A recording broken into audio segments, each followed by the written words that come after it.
D. Mace, Vingan, and Donick 1025, The Game. Broadcasting from the Busy Bee Plumbing, Heating, and Air Conditioning Game Nashville Studios, home of the $99 yearly Beehive membership, where the buzz is always about great service. Willie Donick, Derek Mason, Adam Vingan, and David Janes here with you. We hope you are having a wonderful Tuesday. I am in a fabulous mood because the NHL season starts in roughly an hour. Let's go. Blackhawks at Panthers, a triple header on ESPN. Ooh.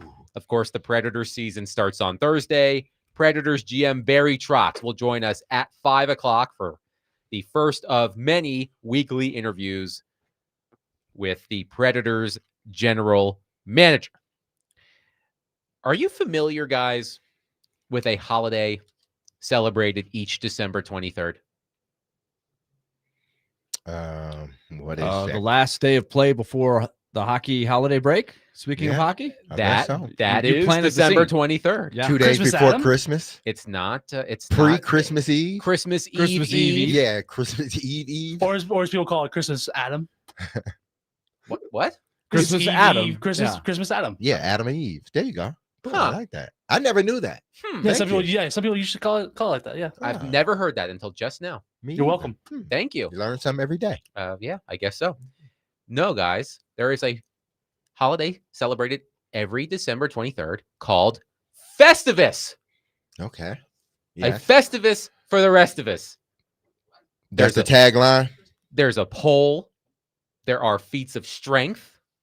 This is a famous Seinfeld episode, by the Okay. way. There is a poll. There are feats of strength. I think there's some wrestling involved. Mhm. And of course, there is the airing of grievances. That's a big part of Festivus, the airing of grievances. But in Nashville, it must have been Festivus last week because the Tennessee Titans captains reportedly aired their grievances with head coach Brian Callahan, according to Albert Breer of Sports Illustrated. So Albert Breer, in his Week 5 takeaways column on sportsillustrated.com, had a lengthy section about the Tennessee Titans' improbable win against the Arizona Cardinals. And here is a part of Breer's reporting that stood out to me. Breer writes, quote, "What you may not know about the Titans' win on Sunday, what you may not know about is all the honest conversations that took place behind closed doors last week that helped set the stage for it," meaning the win. Mhm. On Wednesday, with talk on his job status ramping up, Callahan called in captains Calvin Ridley, Tony Pollard, Jeffrey Simmons, Amani Hooker, Cody Barton, and Morgan Cox for an extended conversation on the state of the team. He let them air grievances and look for deeper investment in what the Titans are doing. He also took personal responsibility for a team that was playing competitively, but lapsing too often and allowing games to slip away. A quote from Callahan, quote, "We all had to do better of coaching, of playing. It's everybody. I have to do better. Our best players have to make plays. It doesn't have to be perfect. We aren't looking for perfection. We are looking for precision. I think the precision part of it is critical." So I have 3 questions about this reported meeting where the airing of grievances took place. Was a Costanza family member there? That is not one of the questions, but that is a good question. Okay. Mhm. That is not one of the questions. Were any of the Seinfeld family members there? Also another good question, but not one of the questions. So there are 3 questions I have about this, and we will go through them one at a time. So let's start with the first one, and Willie, we'll start with you. We'll get your response. We'll get Derek's next.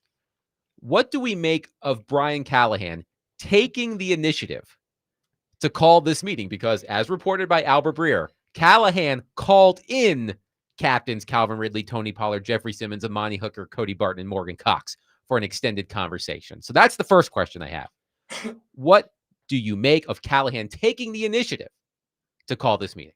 I think it's a good move, and I think it was something that he had to do. I think he was aware, and he should be. I think even regardless of whether the media or the fans were bringing this up, he was aware that when the gaffes that happen, it is something that can undermine the belief that your group has in you. And so I think it's a good way to gauge, do I still have this team? There's a lot of games left.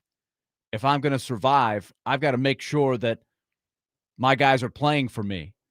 The other thing I wondered about was, is this something that was a lot easier for him to do, not having to call the plays and put together the game plan? That was my second question. So we can answer both of them at the same time. My second question was, would Callahan have been able to hold this meeting if he had not relinquished play calling duties? So you can answer both of them at the same time. Well, I think there's more time to address these things, and that is the traditional way a football team is structured. The head coach oversees the whole operation and isn't specializing in a second full-time job. I realize some people, some of the best in the business, do both today, but it doesn't mean that that's necessarily the only way it can be done or the best way for every coach. I think Brian Callahan is trying to survive. He knows he's on the hot seat. He's not dumb. His dad was a coach for a long, long time. He watched his dad get fired more than once.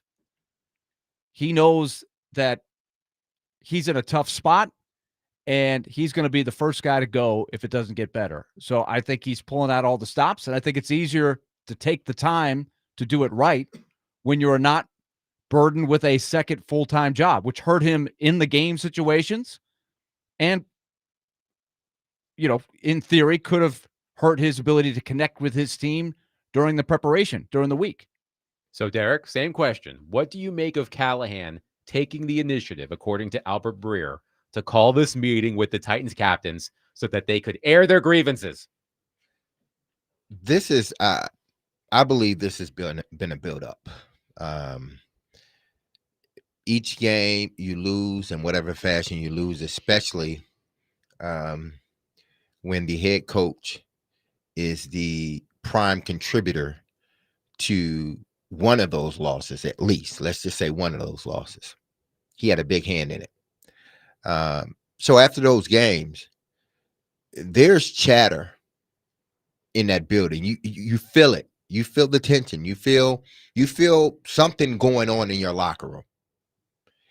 And as a head coach, before you let it, get close to that locker room door to exit and for other people to pick up on it, you have to stop it. You have to go in and say, hey, listen, I need to talk to y'all. Our 8-9 leaders, we need to have a meeting. I need to, get the pulse of this locker room. I want to tell y'all first that I am truly committed to winning. And I want y'all to be committed to winning. That I've made mistakes in games and I own those mistakes. But I need to know, what you guys need, what you believe we need to get better at, things like that. And that's when players, frankly, they get honest. And because that's an opportunity, he's giving you an avenue to be honest and to tell what you like, what you don't like, what could be better. Because listen, we're all in this together. Because if Brian Callahan gets fired, that next coach that's coming in, he may not want some of y'all. So don't just think, oh, it's Brian Callahan's rear end that's on the line. No, it's all of us, really. There's probably a handful of guys that if a new coach came in here, he would say, you know what, those 5 guys, I know I'm keeping. Everybody else, y'all got to try out. Y'all are fighting for a position. So this isn't just about Brian Callahan, but Brian Callahan understands that first he must admit, the faults that he had in games, and to let the guys know that, that they still can trust him, because that's what this is about. You're hearing the chatter. So now when you hear the chatter, what happens? There's a trust issue. You feel that, man, they may not, this thing ain't going the way we thought it was going to go. They may not be trusting me or them or the person next to them. I need to talk about this, because once that starts to creep in, that lack of trust, man, it could go fast if you don't check it. And I think that's what he wanted to do. But then he wanted those other guys. He brought them in to a forum where they can be held accountable as well, where they can say, okay, there's a lot of things, but I need to do this first. I need to be better. I'm sure Calvin Ridley was the first person that rose his hands like, I need to get better. That's what you want, right? Yes, That's exactly. You want the coach starting off saying, hey, look, this is on me. I want to take all the responsibility.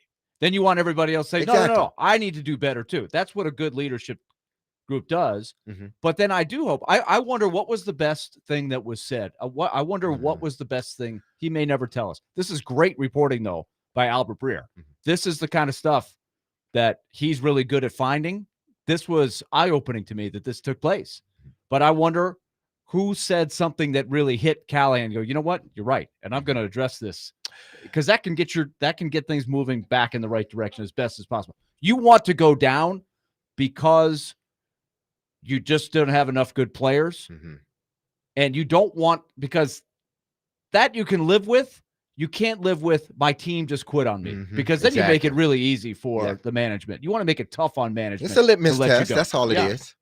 I'm just imagining I'm Spartacus. I'm Spartacus. I'm ass. No, I'm ass. No, I'm ass in that meeting. But the other question I have is this.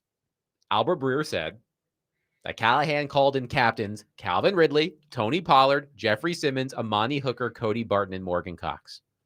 Who's missing from that list? Say their names again. Say their names again? Yeah. Calvin Ridley, Tony Pollard, Jeffrey Simmons. Cam Ward. Correct. Why was Cam Ward not reportedly in this meeting? Because he's a rookie. But he is a captain. But he is a captain. He's the only member of the Titans captain leadership group, whatever you want to call it. Because it was reportedly not in this If you look at all those guys have been in the NFL for a while. All of them. And they are Cam Ward is the face, and he is the leader of this team. But what has been the cornerstone of this team are the guys that he's bringing inside to talk with. Cam's going to be there, but this isn't something you don't bring Cam in a room like this because he doesn't know the history of why it's the way it is. You don't want him to get involved in this. You want your veteran guys, just like, Joe's rookie year. He wasn't in those veteran meetings. Was he a leader on the team being a quarterback? Yes, he was. But he wasn't in those veteran-led meetings because it's a little bit different because you've seen a lot. Cam Ward hadn't seen anything. What he's seen in the first 5 games is just a tip of the iceberg. Do you think there was maybe, I'm just purely speculating, but that he's out because of not only what you said, that makes perfect sense, but also, hey, what do we need to do to help this kid?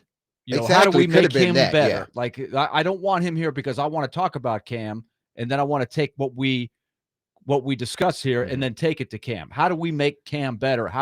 Because I think he could reasonably say, look, to the group in this room, a lot is riding on whether Cam succeeds or not. We need him to be successful. Our quarterback needs to be successful for us to be successful. And he's a rookie. It's unique. Yeah, I'm curious about that. Yeah, I don't think he's ready to be put in that. He has so much on his shoulders already. Right. That's a good point.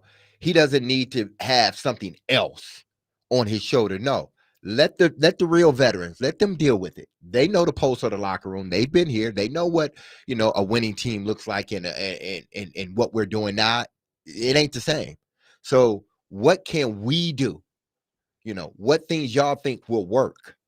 How do we get better as a team? So a lot of those things are that, but then, sometimes you can get a little heated, but that's a part of it. You go in there, you try to air out everything. And once you leave that, because the part you want is the win is you walk out that locker room and no matter what was said, we all are in agreement on one thing. I don't care. If you said something, Willie, or Adam said something, or I said something, once we walk out of this room, we all are in agreement that this is how we're going to proceed. And that's how they are. They all had their things to say. Coach might have agreed with some of them. He might not have. But when they walked out that room, they all were on the same page. And that's what you want, especially now, because he understands that this next game may be a make or break game for him. And not necessarily from the standpoint of him winning or losing. It's about how they look. Now, I want them to win, and Amy wants them to win, and everybody, but it's how do you, because I remember last year when they came off a big win, and then there was a no-show the next week. In So Washington. much so that the players were even like, yeah, we had a hangover from the last game. It's like, y'all are not a winning team. How can you have a hangover? Right. That's what I don't want to see. So me bringing in the veteran guys, us talking about this moving forward, we got our first win, us talking about this, all is to prevent a meltdown this next game, because that's the last thing you want. 615-737-1025. Our phone and text lines are driven by WilsonCountyHyundai.com.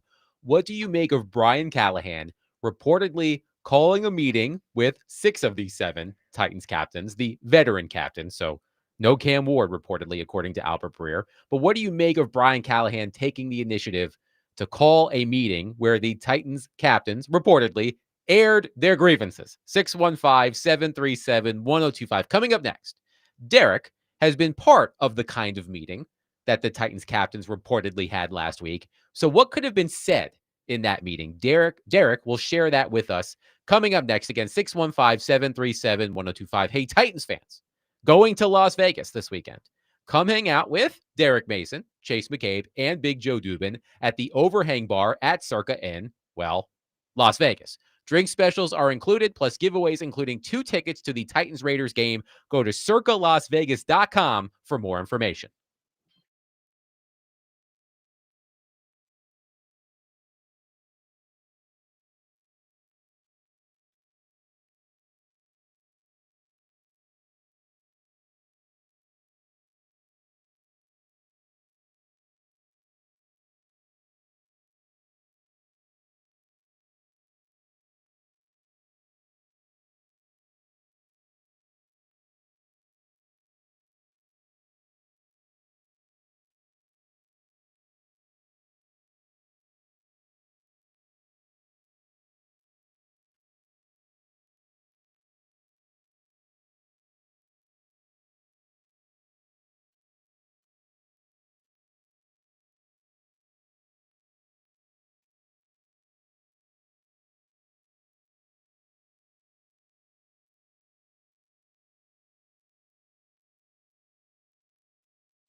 The tradition of Festivus begins with the airing of grievances. I got a lot of problems with you people. Now, you're gonna hear about it. You, Kruger, my son tells me your company stinks. Oh, God. Wyatt, you'll get yours in a minute. Kruger, you couldn't smooth a silk sheet if you had a hot date with a babe. I lost my train of thought. And there's the airing of grievances. It's the best. That takes place every December 23rd. There you go. Except for in Nashville, where reportedly the airing of grievances took place last week. Do you think one of the captains said, I got a lot of problems with you people? Something tells me I don't see Calvin Ridley as a Seinfeld guy. I can totally see Morgan Cox being that Not guy. to make any preconceived notions about what people like to watch. Shout out Morgan Cox. Mm. He doesn't get enough love. Shout No. out Morgan Cox. Morgan Cox been doing it forever. I'm telling you, he was doing a great job in Baltimore when I played with him for 2 years, I believe, in Baltimore. Yeah, I think it was 2 years. Or was it a year? It's one of the two. But he was a youngin back then. Just His snapping the 16th ball. season Yes, just in snapping the ball. NFL. So that was my first or second year. When he got in the league. So Albert Breer of Sports Illustrated reported yesterday that last Wednesday, Calvin Ridley, Tony Pollard, Jeffrey Simmons, Amani Hooker, Cody Barton, and Morgan Cox were called in by Brian Callahan for an extended conversation on the state of the team. And in that meeting, Callahan let them air grievances, hence the clip from Seinfeld, and look for deeper investment in what the Titans are doing. Of course, we have a former NFL wide receiver in the room. So this is what I wanted Derek to do. Based on his experience, I want him to take us inside what one of these meetings is like. So first, let me ask you this question, Derek. How often do these meetings take place between captains and the head coach? Well, because you got to understand, I think this was a, like, what is it? What's the worst? DEFCON 5. 5 is the worst? No, one is Five, the worst. 5 is the lowest League, level. and one is the the worst. highest level. Yeah. That is correct. This was a DEFCON. It's the opposite of what yeah. it's often. Yes. from. This is a DEFCON DEFCON 2.5. Okay. That's what this was. So he needed to bring them in. But we would have meetings, just with sort of like the veteran council with the head coach, just to kind of get the temperature. And those meetings were just, hey, this is what we're thinking about this week. If we had a long travel or something, the bringers up, say, this is what we're thinking, practice, yada, yada, yada. So those meetings typically happens a little bit more frequently, but those are sort of like casual things, come in the office and coach say what he has to say, and then everybody leave out of there. Typically people coming in there right after practice or something, or after they got out the shower and got dressed before meetings. But this DEFCON 2.5 was totally different, because now you're coming in with an explicit agenda. You're trying to stop something from happening. Everything else is just, those other meetings are just, let's just take the temperature, everything okay, everything cool, all right, we're good. Or, hey, make sure y'all pick up the tape in the locker room, because I'm walking through and there's too much tape on the floor. They work here, but they ain't here to clean up after you grown folks. Stuff like that. But this one he had an explicit agenda, and that agenda was to make sure everybody was on the same page, to make sure everybody got out their grievances, to make sure when we walk out of this room, we know exactly what the mission is. And we've had those meetings before. I've had those meetings in Baltimore. We didn't have many of them. That's the good thing when you are on good teams, and veteran-led teams. And that's another thing. You get this type of meeting. Why? Because this is a very young locker room. And you got to make sure those veteran guys are leading the right way. And you got to make sure we all are on the same page when you're talking to these young guys. Because these young guys can be easily led astray and say, you know what, coach ain't done it. No. We need to bring you back in, young fella. So having the guys in to make sure none of this stuff is happening. So typically when you go in a meeting like that, and it's like, okay, this is one of those meetings. It's quiet. Everybody walk in, pick a seat wherever. Coach's office, nice, pick a seat. And the coach starts talking, and he go through what he needs to go through. And because at the time, I think we had one in Baltimore at the time, we were on the verge of changing coordinators. Billick was becoming the offensive coordinator again. And I don't know if it was Neuheisel or Fossil that he took over for. Which year was this? That might have been 2007, 8, somewhere around there. I'll look. Because we started off bad, and then he started calling plays. Well, the offense started off bad, and he started calling plays. So he took over the play calling duty. So we had a meeting because we had to find out, hey, listen, we had to make sure everybody's on the same page. And those meetings that we had, they were not contentious at all, because we all walked in there knowing exactly basically what coach was going to say, because we're watching the same things he's watching, So you go in there with the attitude of, we're fixing it. How do we fix this? And we were able to fix it. And I think we ended up going to the playoff that year, but we ended up fixing it. But it took for the veteran guys, the leaders, and the head coach to sit down. And we had a veteran locker room, That's why. How uncomfortable was it? It's never uncomfortable. Really? It's not uncomfortable at all, because we have this picture of, and that's why Cam should be in there. I have seen some that have gotten uncomfortable. Yeah, but that's why Cam probably wasn't in there too, because a rookie is going to feel uncomfortable regardless of if he's the quarterback or not. You in the head coach's room, and we are about to discuss some grievances. We about to go through grievances. No, you don't want your young guy in there. But when you walk in there, at least for me, in the group that I was with, there was no nervousness, because we all knew the reason we were in here, because we had to get better. Okay. Is it hard to tell your coach, I don't like what you're doing with this drill, or I don't like how we're traveling? That can be hard if you don't trust your coach or you don't feel comfortable.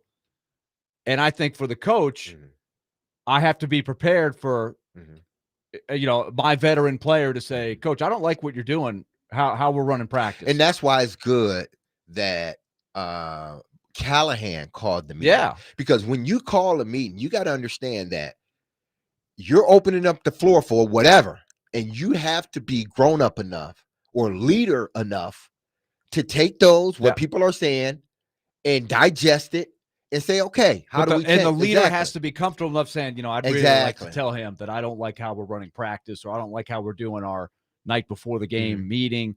But I don't feel comfortable doing it. He's going to feel bad. I don't want him to be mad at me. No, but you can't, because if you're going to air grievances, you need to get him out there. If you're going to, because the last thing you want is 2-3 weeks later, and now you're saying, it's like, then I gave you a chance to say what you needed to say. This is sort of like a no judgment zone. Say what you need to say. We all grown folks, because if we don't get it fixed, half of us is gone. The whole coaching staff may be gone, other than Fossil, but everybody else is gone, and some of you players going to be gone too. So there shouldn't be a little nervousness. I was never nervous when I went into a coach's office. Well, one time. Well, twice. Nick Saban and Bill Belichick. But I really wasn't nervous. It was when I went on a visit, when I was a free agent. I really wasn't nervous. It was more so like, man, I'm in Belichick's office. Ooh, wow. But Nick Saban, I was nervous going into his office in college. But I was never, outside of that, never nervous, because my thing was, whatever I am doing and bringing to you, I believe it can help the team. And if you say it doesn't, then okay, we move on. I remember going to Jeff Fisher. This was during mini camps. And back in the day, they could have you there as long as they didn't care. But we did have rules, but they didn't care about the rules. And the guys were coming to me because I am the player rep. The guys are coming to me like, Mace, man, you need to go talk to coach. This is happening and this is happening. And we're working together. And I'm like, okay, I'm the player rep. I got to go in here and say something. I wasn't scared. I went in the coach's meeting. They had a meeting. I said, Coach, can I talk to you? Excuse me, Coach, can I talk to you when you're done with me? And he was like, yeah. After he was done his meeting, went in his office and laid out the grievances that the other players had. He didn't agree with me, and he made that very clear, but it was my responsibility as one of the leaders to go in there and talk to the coach. No matter, because if I don't, then who will? So I'm glad Brian Callahan did what he did. Will it change? I don't know. It may be beyond, what they're talking about, because the talent just isn't there from the top to the bottom, from the bottom to the top. So they're going to struggle no matter what, unless they get some lucky bounces here and there, and then okay. But this was also a meeting to make sure, like any other meeting, when things aren't going right, what can you do to fix it? Are you doing your job? Because if you do your job, Willie does his job, Adam does his job, we're going to win, because everybody's doing what they're supposed to do. It may not be perfect, but at least you're doing what you're supposed to do. Ricky on our YouTube chat says, very interesting that the Titans got one of the most improbable, and I'm going to call historic wins in franchise history the week after the captains got to air their grievances. Now, I will say that had the Arizona Cardinals not puked all over themselves and the Titans won, to use that word, if the Titans had not won one of the most improbable wins we've seen, one of the most improbable wins in recent NFL history. Does Albert Breer report this? And even if he does, it doesn't have that same oomph to it, right? Like the Titans captains met with Brian Callahan last week to air their grievances, and they lost 31-6. And then we're having a different story about this report. Like, clearly it didn't work because the Titans still got their butts kicked. So I wouldn't go so far, Ricky, and thank you for listening, that the airing of grievances led to the improbable win. The Cardinals helped out a great deal. When did that story come out? It came out yesterday, but the reporting that Albert Breer did was after the game. It sounds like he talked to Brian Callahan after the game. See, it's crazy. Funny part about it is, if they had not won that game, we wouldn't have heard about the meeting. Yeah, probably. Yeah, he probably wouldn't have told. We wouldn't have heard about the meeting. Yes. The reporter. And rightfully so. Right. I get it. I get it. Yeah, I get it. And because you win, when you win, it allows you to tell the backstory. And it gives the other guys backstory. Yeah, and it gives the other guys in the locker room, like, okay, they had the meeting. Okay, there may be something good going on here. But yeah, it's just the backstory. You know what they say? Without ash to rise from, a phoenix would just be a bird getting up. You got a point there. So, from the ashes, the Tennessee Titans. We'll see. 615-737-1025. Our phone and text lines are driven by WilsonCountyHundy.com. We'll take your reaction to this report from Albert Breer about the airing of grievances between the Titans captains and Brian Callahan. 615-737-1025. Hey, the MTSU Blue Raiders will take on Missouri State tomorrow at 6:30. Catch all of the action on Totally Hits 93.3, with coverage also available on the Totally Hits Nashville app and at TotallyHitsNashville.com.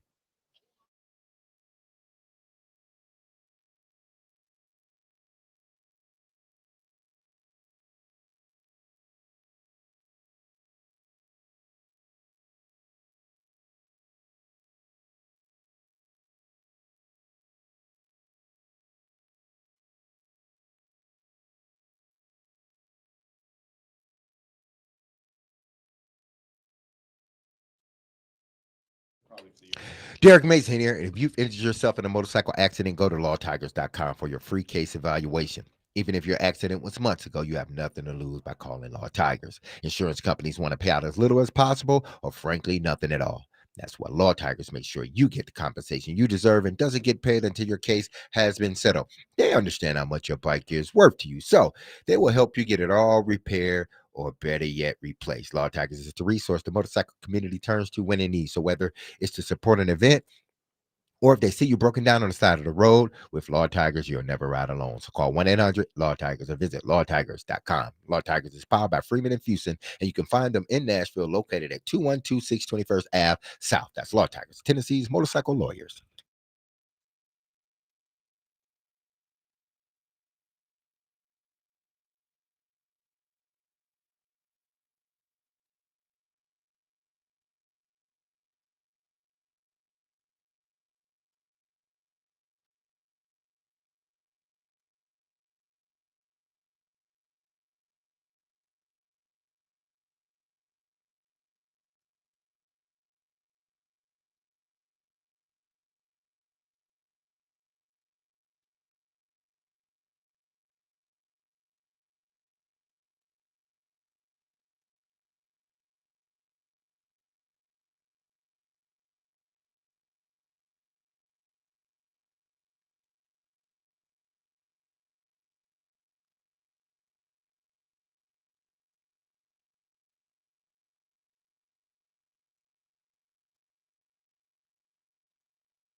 I just think, I mean, look, man, I think after the week that they had, right, there's so much significance to this one.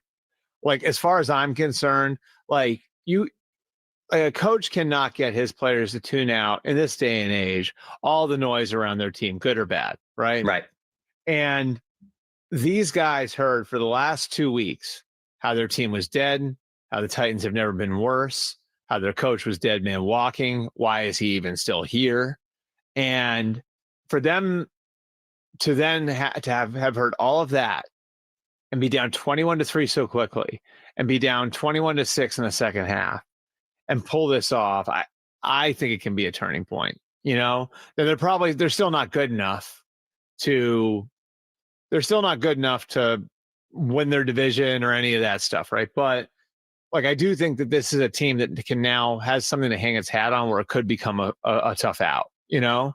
Like, they play the Raiders this week, then they have Vrabel coming back to Nashville in 2 weeks.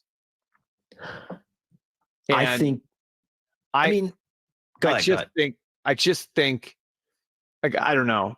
I think Brian Callahan's a better coach than people realize. I know there's the game management stuff and everything else, but like, I think he handled all of this, the noise around him, like, pretty good. You know what I mean? Like, and I'll be interested to see how the next 2-3 weeks play out for them, because I think they have something to hang their hat on here.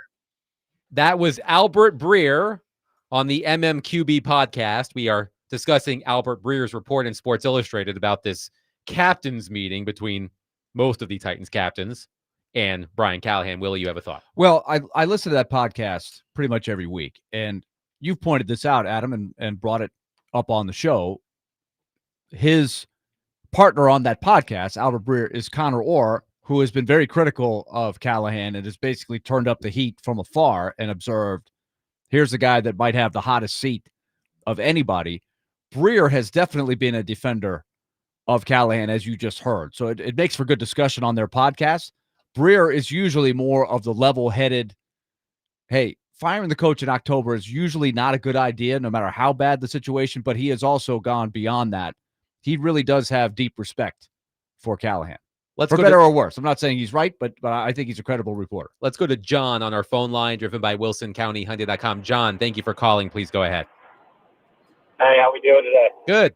Hey, I love this conversation. I'll preface this by saying I'm a lifelong Phillies fan. Moved to Nashville, so I'm married Nashville, if you will. Married into a family that's diehard Tennessee Titans fan, lifelong season ticket holder. So I've adopted the Titans as part of my second favorite sports team. So I've got some bias here when I speak. So I just want y'all to know that. But when I hear about the locker room meeting with the captains, it's all good and well. But as a fan, I'm like, it's his job. It's expected, right? It's like it doesn't buy me any forgiveness of what I've seen so far through 5 games in the season with Callahan. I think he's certainly on the hot seat. I think the most important takeaway from this past weekend that I loved to see was just the energy on the field from the players every down. Going to the games and seeing the team through the first 4 games, it was like the energy was taken out of the stadium and it was taken out by the players themselves.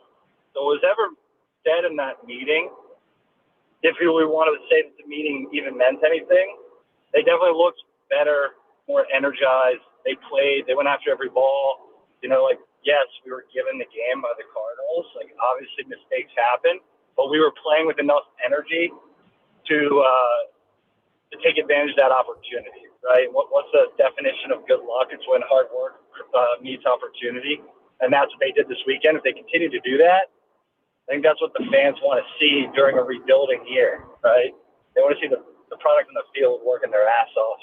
Part of my French. That's okay. Thank you for the call, John. It's a good call. Mhm. Ass is a popular word on this show over the past week, thanks Yeah. to Cam Ward. So go ahead. Anyway, thank you for the call, John. No, good. Which is what I said, Willie. Oh, no. I listen.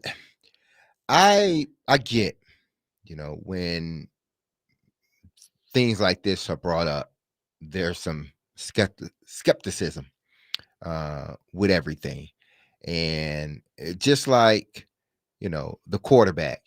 Well, it's not that I don't think the quarterback's good. It's just that I don't think they can coach him.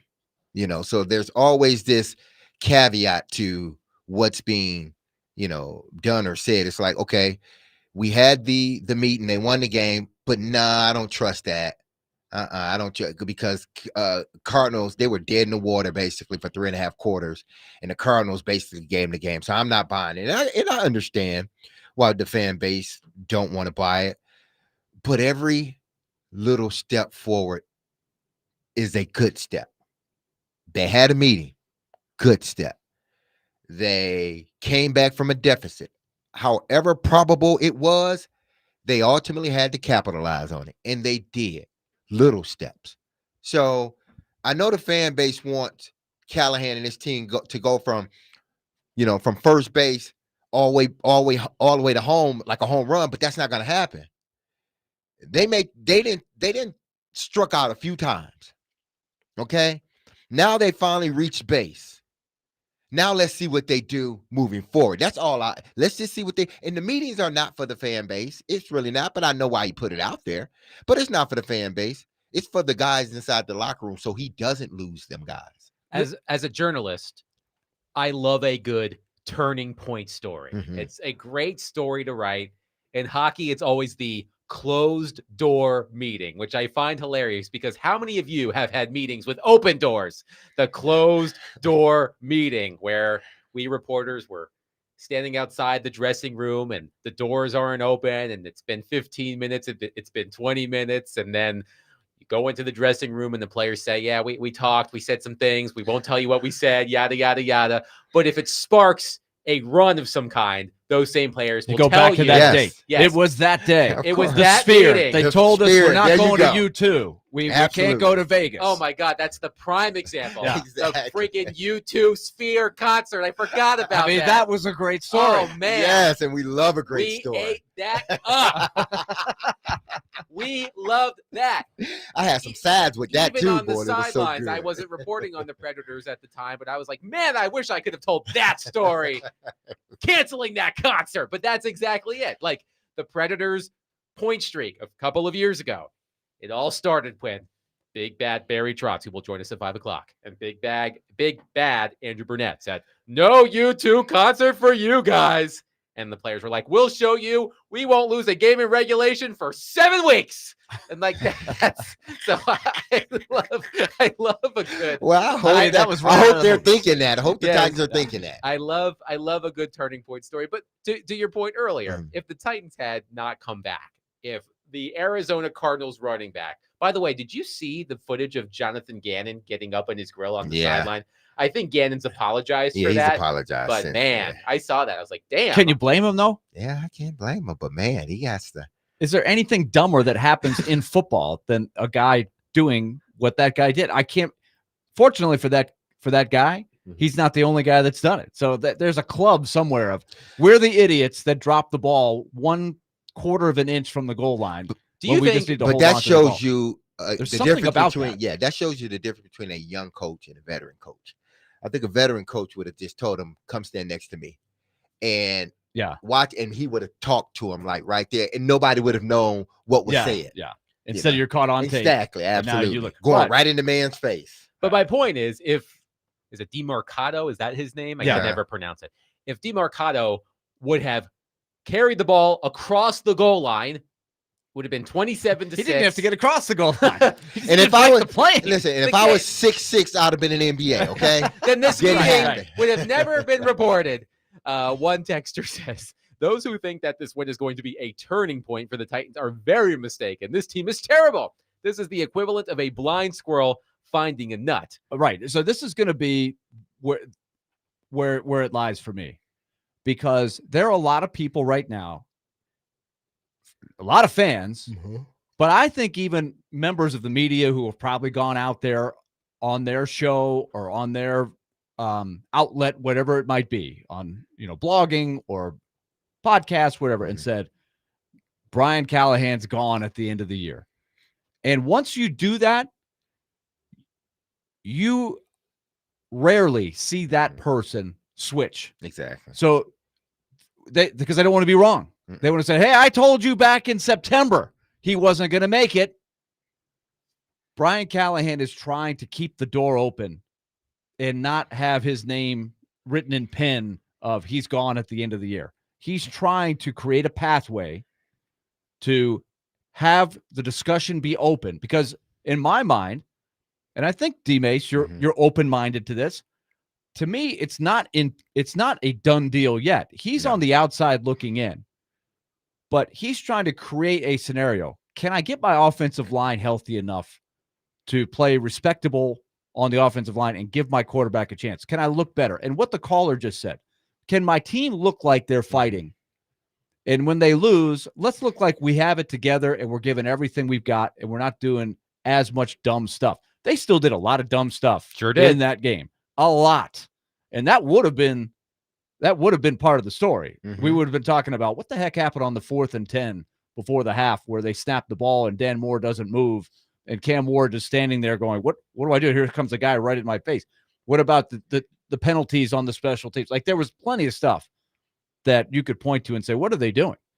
But now you have a little bit of narrative going. Can he change the narrative? Because would we agree right now the narrative is he's gone at the end of the year? Yes. Of course, yes. And this is why, whether they twist his arm a little bit or whether he just said, you know what, this team is bigger than my aspirations of being both head coach and play caller. He conceded those play calling duties because he wanted to become a better coach, not a better play caller. I'm not sure if Brian Callahan will ever be a great play caller, but I think he has an opportunity to be a really good head coach. And it starts by how he gets this team in a win last week to continue to play and play hard. And that's what those meetings are for. Because he understands he's not keeping his job now because of play calling. He's not, because he's not doing it. He's keeping his job because now they want to see him conduct as a head coach. How do you CEO this team?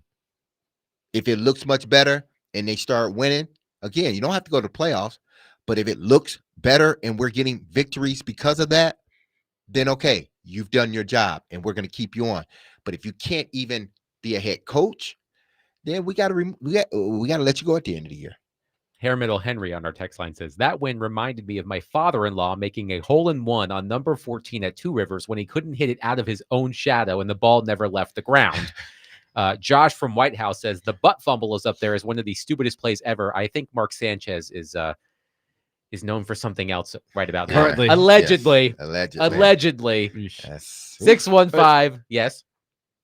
I think the one thing that could give him hope, right, on this, the narrative right now as he's gone, is if you can make it look better a little bit each week, the schedule gets a little bit easier, maybe you can get a little healthier, that the default setting should be, I don't want to blow it up for my young quarterback, right? We've gone through the history of when you change coaches and coordinators and playbooks and terminology, it is not good for your young quarterback that you're hoping becomes something special.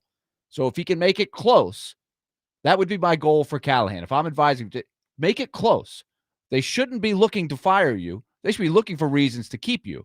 But right now, you haven't given them that many until you just got this little early Christmas gift from the Cardinals, and now we have a little storyline, a turning point story, perhaps, to build on. Is it a Festivus miracle by chance? We don't know. You're playing Vegas, not a great team right now. Brock Bowers is hurt. The Vrabel game looms large. No question. But see, this is again, you're trying to string together a little bit of traction on an otherwise banana peel season.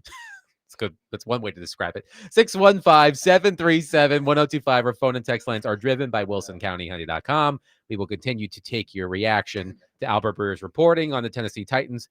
And we'll keep the Tennessee Titans conversation going coming up next, because I decided to get a little nerdy last night and do some research about Cam Ward and how he compares through 5 games with Will Levis. We'll get to that next. 615-737-1025. Predators fans, Smashville Live returns tonight at Brewhouse South in Cool Springs at 6 o'clock, right after our program. See your Predator star players up close and personal and get autographs and pictures. Tonight's Preds player guests will be Nick Hague and Nick Perbix. That is Smashville Live tonight, Brewhouse South in Cool Springs at 6 o'clock.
D. Mace, Finnegan, and Donick, 102.5 The Game.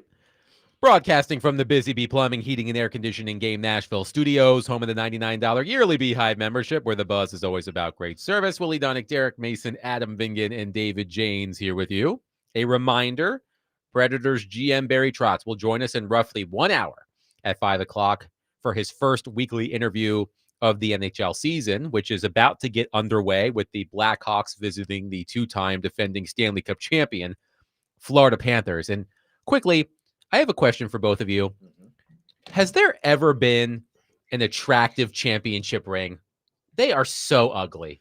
They're always so ugly. An attractive championship ring. Yeah. Hell yeah, all of them. No, they are so Yes, they are. Because when gaudy. you have it, I don't care how it looks, as long as I got it on my finger. I thought the Eagles one this year looked really cool. The Where stupid the wings came out. See, like, who needs that? Who needs that? A championship ring. But here's the wings coming off. Who needs a ring with wings on it? Hey man, it's not. It's a once in a lifetime thing. Who needs a big ring on their fingers? That's you know what I right. mean? Hey, I wish I would have got that sucker. Shoot. Hey, I do too, but like, Hey, that's true.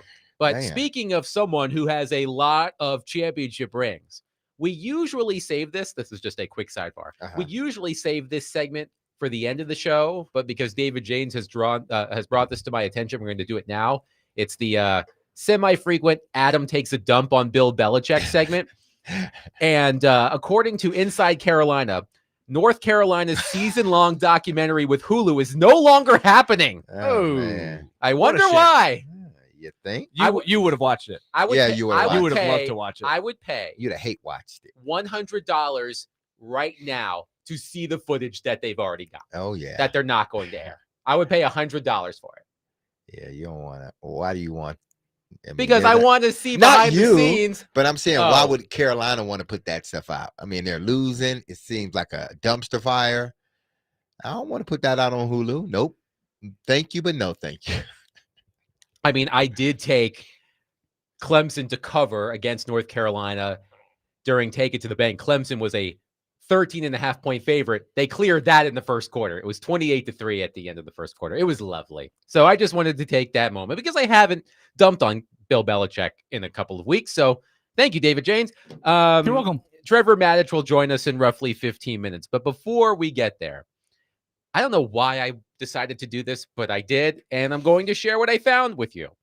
So I wanted to see how Cam Ward, through his first 5 NFL starts, compares to Will Levis through Levis's first 5 starts under Brian Callahan. The reason why is because I thought it would sort of level the playing field. Same coaching staff, right? Mm-hmm. So I relied on Pro Football Focus, and the results were interesting to me. So, for example, completion percentage, which it's an important statistic. Of course, you want to complete more passes than you don't. But I don't put a ton of stock in it versus other things. Completion percentage through Cam Ward's first 5 starts versus Levis's first 5 starts under Brian Callahan. Levis 66.4%, Ward 51.8%. Mm-hmm. Roughly the same yards per attempt, roughly the same average depth of target. But the biggest difference between the two, and if you watched the Titans last year, this will not come as a surprise, is that Cam Ward is protecting the ball so much better than Will Levis. Will Levis, through 5 starts for Brian Callahan last season, had 10 turnovers, 7 interceptions, and 3 lost fumbles. Cam Ward has 5 turnovers, 3 interceptions, and 2 lost fumbles. So double the amount of turnovers for Will Levis versus Cam Ward through 5 starts. Also, keep in mind that Levis was injured in the start against the Miami Dolphins through 4 passes, so he barely played in that game. The other thing that stands out to me is that Cam Ward... He still managed to turn over the ball in that game. He did. Yes, he did for a touchdown. I don't think it's for a touchdown, but he... Which one was the touchdown? Remember, that it was Green a fumble. Green No, Bay. no. Was it Green Bay or Miami? No, it was Miami. He had a fumble in each... He lost a fumble in each of his first 3 starts last season. Against Chicago, I guess it would have been the Jets, right? The Jets. And then the Packers. He lost a Okay, so fumble it in was each the of his But first also 3 he had a games. pick He 6 had an against the Packers. He had an interception against the Dolphins. Right. Yeah, the Early defensive in the game. lineman. The defensive Yes. lineman. Okay, that's what I was talking about. I thought it was a fumble. So So Cam Ward doing a much better job of protecting the ball than Will Levis. 5 turnovers for Ward, 10 for Will Levis through his first 5 starts under Brian Callahan. Here's the other thing that stands out to me. Ward is making more high-level throws. So PFF's big-time throw statistic. Through 5 starts, Cam Ward has 6. Will Levis had 2. Turnover-worthy plays. Will Levis had 7. Cam Ward has 3. Drops. Levis's receivers dropped 4 balls. Cam Ward's receivers have dropped 8 balls. Really more than that. Well, at least according to Pro Football Focus. So what this tells me is that Ward has been considerably less, he has had considerably less help / luck than Will Levis. He's protecting the ball better than Will Levis. He's making high-level throws more frequently than Will Levis, though his overall accuracy has not been good. So I sent you guys these numbers. What were your takeaways from my my findings on Cam Ward versus Will Levis through his first 5 starts under Brian Callahan? If you're just looking at the first 5 starts, you would say, man, why isn't Will still the quarterback, after those first 5 starts? But we understand what happened after that. And this is why, some numbers at times don't tell the whole story. Are they true numbers? Yes, they are true. What you said is true. But it doesn't tell the whole story, the nuances within, the game. For instance, Will Levis only had 4 drops. Cam Ward has 8, really more than that. I think it's in the double digits. I believe it's in the double digits. That hurts your percentage. Your completion percentage. Exactly. Yep. That hurts your completion percentage. And I think the completion goes with that. And then, unlike Will Levis, you're not taking the gimmies. Like Will got to a point where he just started taking the check downs and the short routes and stuff like that. Cam bypasses that too many times. He bypasses it too many times to try to get the long one, or he'll hesitate, wait for the long one, and then have to try to come back down and dump it down to the lower guy. If he would just play the game and sometimes just take what the defense give you. You don't need the big play all the time. Cam's issues, I think, is he's always looking. It seems like, I'm not going to say he is, but it seems like he's looking for the wild play. He's looking for the big chunk play first. And then he comes back down to the shallow cross or the 8-9 yard, dig routes and stuff like that. Whereas if they're giving it to you, take it, because eventually they're going to get tired of that. And that's when you hit those hole shots. He loves to throw that seam route. That's when you hit those seam routes, play action, or when you're consistently taking those short gains and you're steady moving the sticks. 2 years ago, the Kansas City Chiefs had one of the worst, air yardage percentage, something like that, ball in the air. They had one of the worst, but they were moving the ball down the field effectively. Teams took away the deep route, and what did Patrick Mahomes do? He just started taking the little stuff, moving the ball methodically down the field. I think Cam's hit enough big things where teams are scouting like he's looking for the big play. He had bypassed a small play. He's looking for the big play. He has to start training himself now, whereas you're developing and learning as the game going. You say, okay, now I'm going to start taking this small stuff a little bit more often, because 3 yards, now it's 2nd and 7. Another 3 yards, now it's 3rd and 4. Now we're in 3rd and manageable now. But when you try to take that chunk shot because you want that big play and bypass the smaller ones, you find yourself in 2nd and long and ultimately 3rd and long. That's where I think that's the difference in regards to the percentage, completion percentage and the drops. But I think once Cam starts to learn this, because this offense is all about just timing and hitting those routes quickly. That's why I get so upset with those receivers when they drop those slant routes like last week. Manor, that was a catchable ball. You got to understand, that's how the passes are going to come. You're gonna have to be able to catch. Those are NFL passes. You're gonna have to catch those passes. And I know he will, but those things like that hurt the quarterback when you're just talking about the numbers. What my thought is thinking back on it, it does remind me with the 65%. Remember, Levis was in his second year, so he should have been further along, right? True. But there were times where I walked away from the game going, Levis for a few drives can really look good. If you just took the clips of, say, the best 3 drives he had in each game, it might look better than the best 3 drives of Ward's game. And then that's where some of those stats look better. Ward's stats are really ugly. Let's face the facts. And for a lot of the reasons you're saying, he's got to learn how to take some easy throws. They've got to find a way to get him some easier throws. But I don't know if it's featured as much as it should be when you put the stats side by side. It's just how catastrophic the turnovers were for Levis.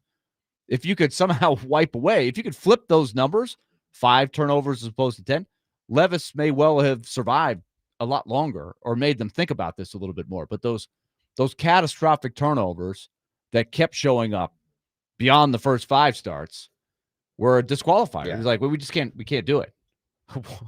Because you admit that some of those stats look like if you took the names off of there, yeah, Levis has better looking stats. Yeah. But then you're like, but wait a minute, did you watch those games? Exactly. Remember this? Yes. Remember the Bears play? Remember yeah. One texter says, my takeaway from your findings is that being nerdy is a disease that is becoming an epidemic in my beautiful sport. Can we just go back to stuffing nerds into lockers? First of all, I was never stuffed into a locker. I never received a wedgie or a wet willy or a noogie or was hit by a spitball. Well, you wasn't a kid then, because a few of those things happened to me. My own boys did it to me. Yes. Has anyone wedgies? Has anyone actually ever been stuffed into a locker, not on a television show? We tried to do it. Yeah, we tried to do it to this dude named Pork and Bean. You did it, didn't you? You were the stuffer. I shut myself in a locker one time by myself. Really? Why you do that? Just because I thought it'd be fun to go in there. Did you get out? The swim coach had to get me. I was a kid. My dad was an athletic director. And so a lot of summers, gym rat Willie. This is where I got the adage. There's never not a way to get into a gym, right? There's always a door open. You get in the gym. And so I was the ultimate gym rat. Hey, my dad's the boss, man. I can go anywhere. Yeah. So I went into the locker room one time. I was like, hey, lockers. That's fun. It makes a fun sound when you close the locker. So I decided to go in the locker. Hey, you heard that click. So I didn't need to be stuffed in the locker. I just went in there by myself. So then of course, I'm freaking out and banging on the thing. Fortunately, the swim coach was in earshot. He's like, he opened. I never forget the look on his face. He was like, "What are you doing?" That's one thing I would have asked. Like he probably thought I got stuffed in the locker. He was like, "Did somebody stuff you in there? Like, is somebody playing a joke on you?" Man. I was like, "No, I just did that." Well, basically, this texter is saying, "Watch the game, nerd," which I do. But the stats help me understand the game better. Can we all just get along? He's not used to your big ass glasses. That's right. All. He's just not used to it. The more and more he'll listen, the more and more he'll get used to it. Everybody loves the bag. Everybody. Women love an intellectual. There you go. That's all I'm saying. That's all I'm saying. 615-737-1025. Our phone and text lines are driven by WilsonCountyHunter.com. Trevor Maddich will join us coming up next. We'll get his thoughts on the Titans win on Sunday. We'll talk some college football as well. Curious for Trevor's thoughts on what he saw in the Vanderbilt-Alabama game on Saturday. We'll do that all with Trevor coming up next. 615-737-1025. Our show is proudly presented by Bax Homeworks, which transforms kitchens, bathrooms, and living spaces into places you can't wait to come home to. Get a free estimate right now at baxhomeworks.com.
D-Mace, Vingen, and Donick 102.5 The Game. The sun is indeed coming out after a rainy day.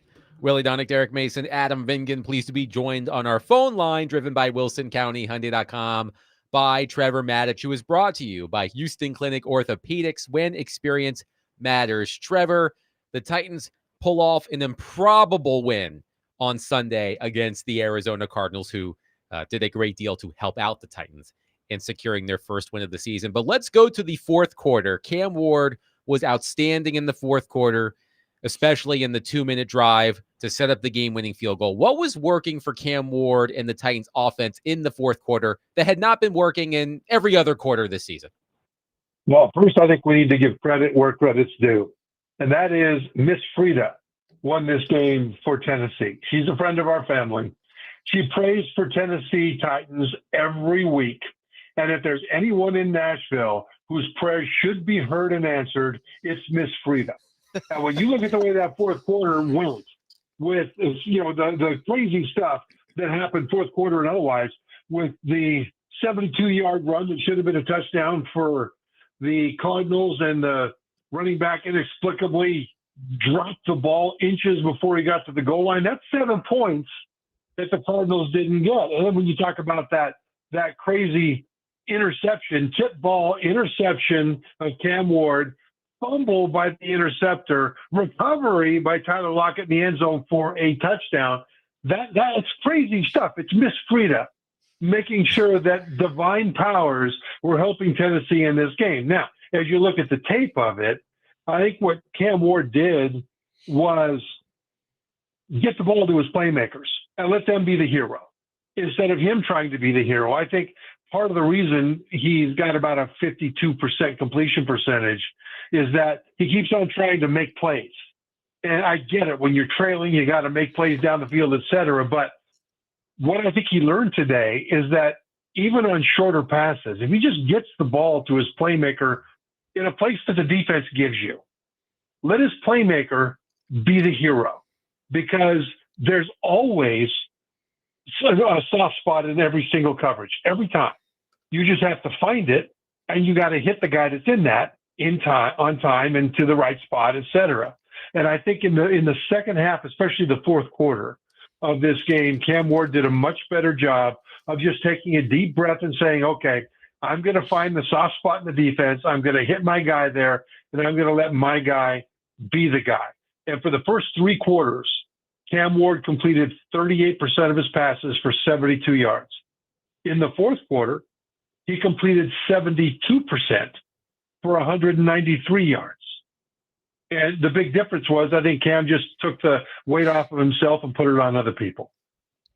Now, Trevor, do you think this was just a flash in the pan, or do you think this is something that can spark the Titans? And listen, I'm not trying to insinuate that this is a playoff team, but what I mean spark is it doesn't look like it has looked the last 3 or 4 games. No, I think it can be something that they can continue with, because it's a better use of the resources they have available. You know, I mean, you look at the tight ends, for example, Chiricahua and Gunnar Helm. They both were targeted 5 times. They both had 4 catches. And I think that Cam is seeing that, hey, these guys are my friend. And even though, especially Gunnar Helm had a couple of nice vertical catches, these guys are safety blankets that you can get the ball to in a soft spot of the defense, and it makes everybody look good. You know, Calvin Ridley had 10 targets, only 5 catches, but those 5 catches were huge. And they weren't just a bubble screen that he had a long run afterwards. They were vertical throws down the field, some of them outstanding vertical throws. And those kinds of things develop chemistry with the receiver like Ridley, who needs to make plays on vertical throws to open up everything else. And I think that chemistry is growing between Ward and Ridley. I think the realization that the tight ends are his friends help Cam Ward, I think, evolve and grow as a quarterback.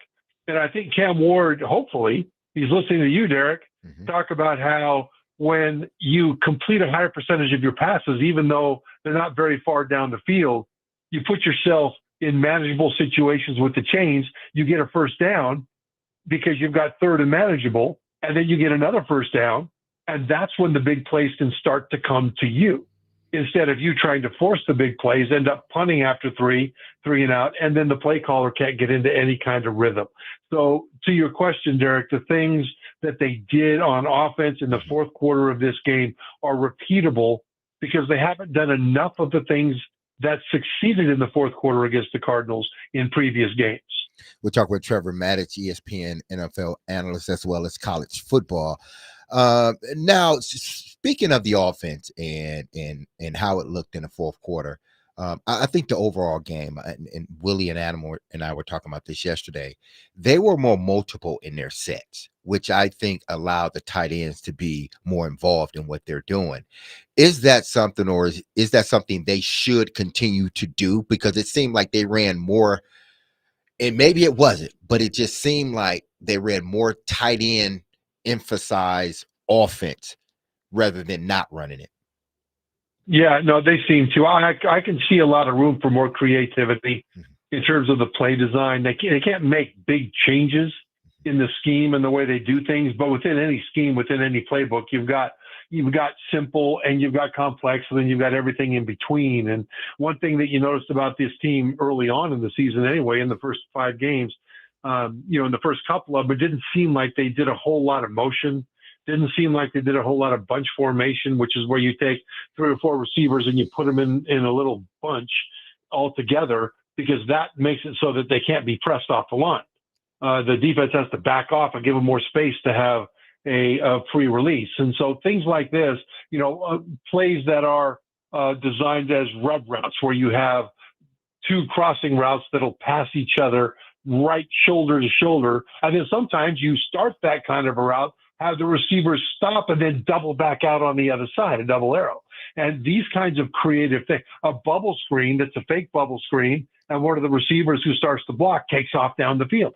There are some things I think they can do from a play calling standpoint that are in the offense now, or that would be easy to add, that would help him and would help those receivers get open. And I'd like to see more of that. We're talking to Trevor Maddich from ESPN, breaking down a little football. Trevor, I've got a question about Vanderbilt, Alabama in a moment. But before we get off of the Titans, you had some pretty high expectations for Peter Skoronski before the season. He seems to be progressing well. What are you seeing there? Yeah, Willie, I see him playing at times on the level of a Pro Bowl dart. And there's some times when he'll get pushed back a little bit. But at the same time, overall, game to game, if not play to play, I think that he is going to be in the conversation as a Pro Bowler if he continues to progress the way he's progressed.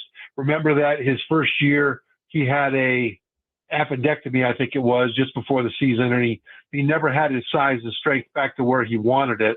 Last year, he had a really bad situation, and 2 years ago, really bad situations at left tackle and at center.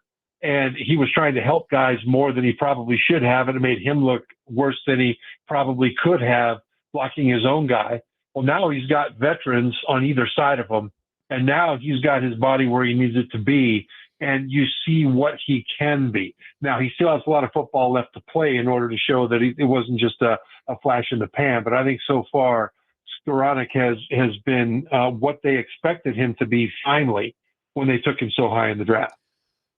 What was your main takeaway with Vanderbilt and Alabama? Let's take them each individually. As you saw Vanderbilt stack up on the road at Alabama, they obviously came up short, and Diego Pavia had the turnovers. But as you see it playing forward, what can Vanderbilt take out of this game? How do you see them matching up with a lot of other very tough opponents from here out?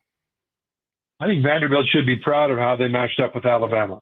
They basically took Alabama's best punch and they punched Alabama right back. Now, Bama's ahead of Vanderbilt when it comes to recruiting and depth and things like that, and it showed up in this game.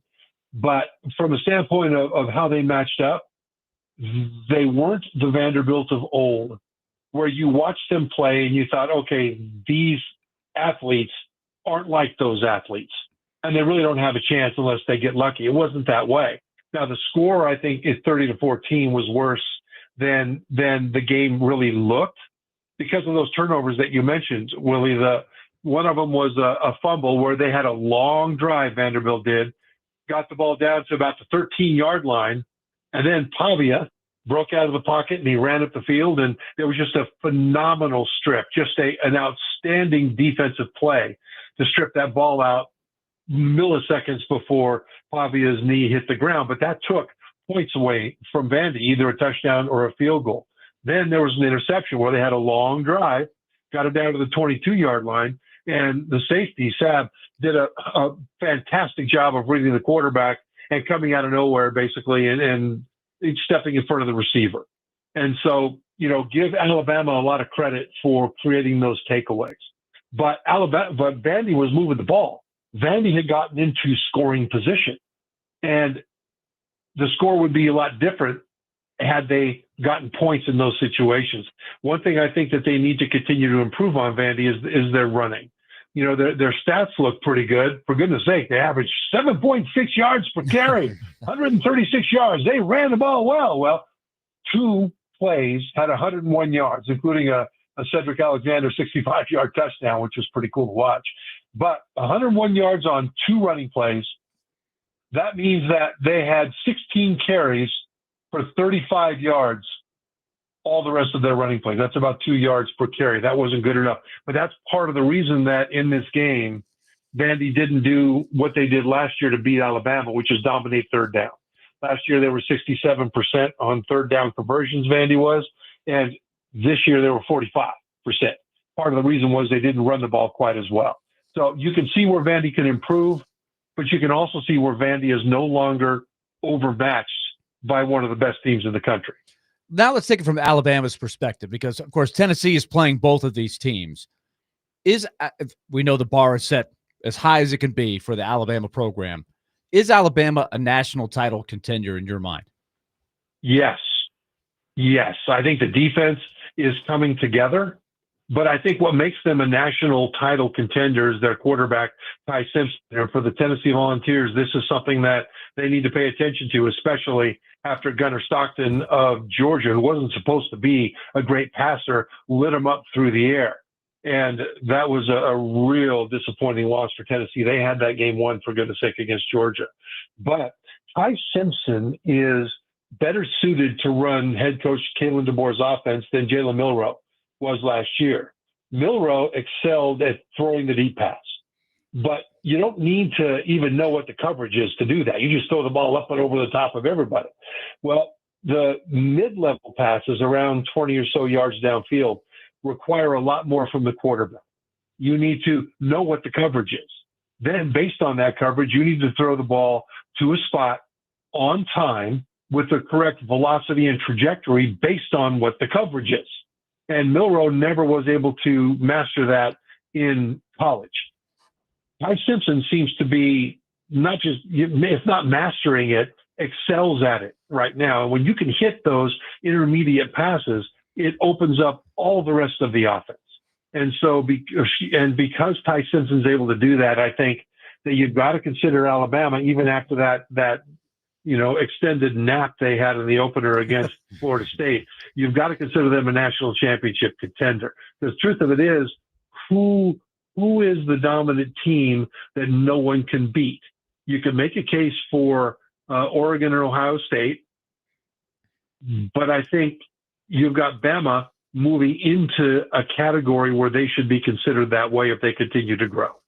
Trevor Matich has been our guest on D-Mace, Vingen, and Donick. He joins us every Tuesday afternoon, and he is brought to you by Houston Clinic Orthopedics, when experience matters. Trevor, great stuff as always, my friend. We'll catch up next week.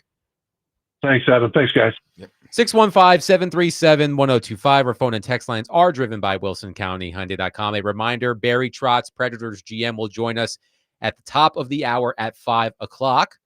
Coming up next, we have spent a lot of time discussing Brian Callahan's job security, but there is another coach in Nashville whose seat is also sizzling. We discuss that next. Willie Donick, Derek Mason, Adam Vingen, 102.5 The Game.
D. Mace, Vingan, and Donick, 1025. The Game, Willie Donick, Derek Mason, Adam Vingan here with you. A reminder, Barry Trotz, Predators GM, will join us at 5 o'clock. We will talk to Barry Trotz every week, usually on Tuesdays at 5 o'clock. You know, the Predator schedule, sometimes it will change, but it will usually be Tuesdays at 5 o'clock. So we look forward to catching up with Barry Trotz for the first time in about 15 minutes.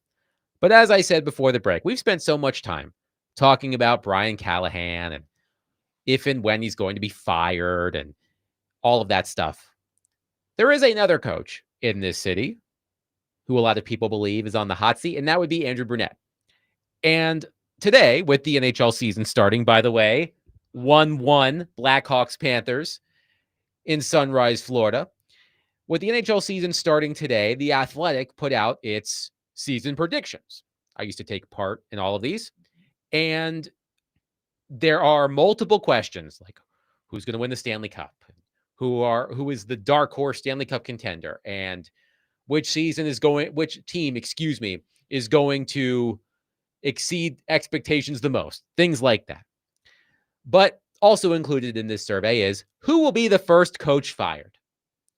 And by an overwhelming majority, 48.6% of respondents said Andrew Brunette. Now, again, clarify this. Was this a fan poll, a media poll, a player poll? This is a poll done by the staff writers at The Athletic who report on the NHL. So my guess is that our very own Joe Rexroad, who does participate in these things, also contributed to this. That is an assumption.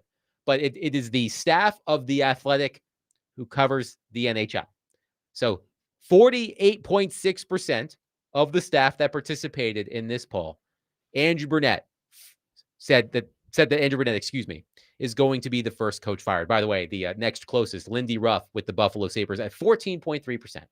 So everybody assumes, because a lot of the projections are coming out, and the Predators are expected to be among the worst teams in the NHL again.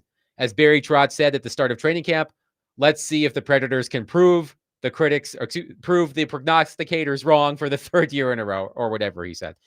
So here's my question to you, Willie. How hot do you realistically think Andrew Brunette's seat is as the season opens on Thursday? We've talked about this quite a bit. We talked about it quite a bit last season. It is of a major benefit to Andrew Brunette that his boss was also a coach.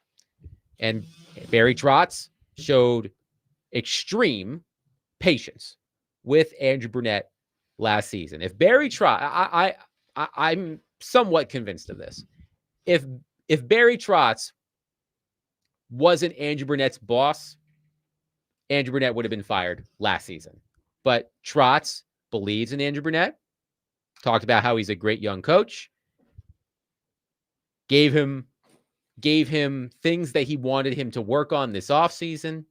And we'll talk with Barry Trotz about that shortly, I'm sure.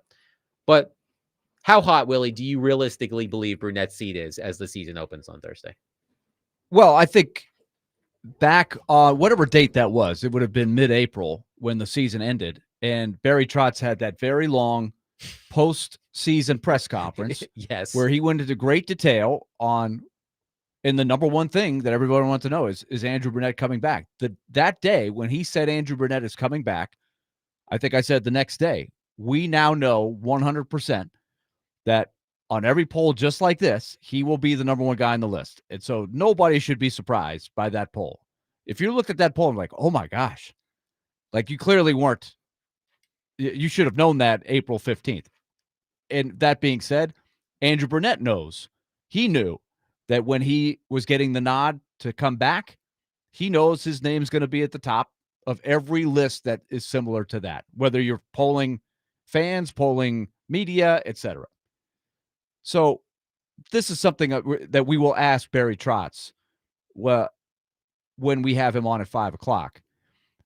Because the key here is, does Andrew Brunette have a defeatist, hey, as soon as we lose a couple games, I'm out of here anyway? Or did what I think happened, did he embrace the challenge and look themselves in the mirror and say, how do we fix this? How does this look better? And it starts to me on the defensive end. I think we're going to get our answer in the first 10 or 15 games. As we said, they have to be better defensively to give themselves a chance. So to answer your question, the seat is the hottest in the NHL. There's no way around it.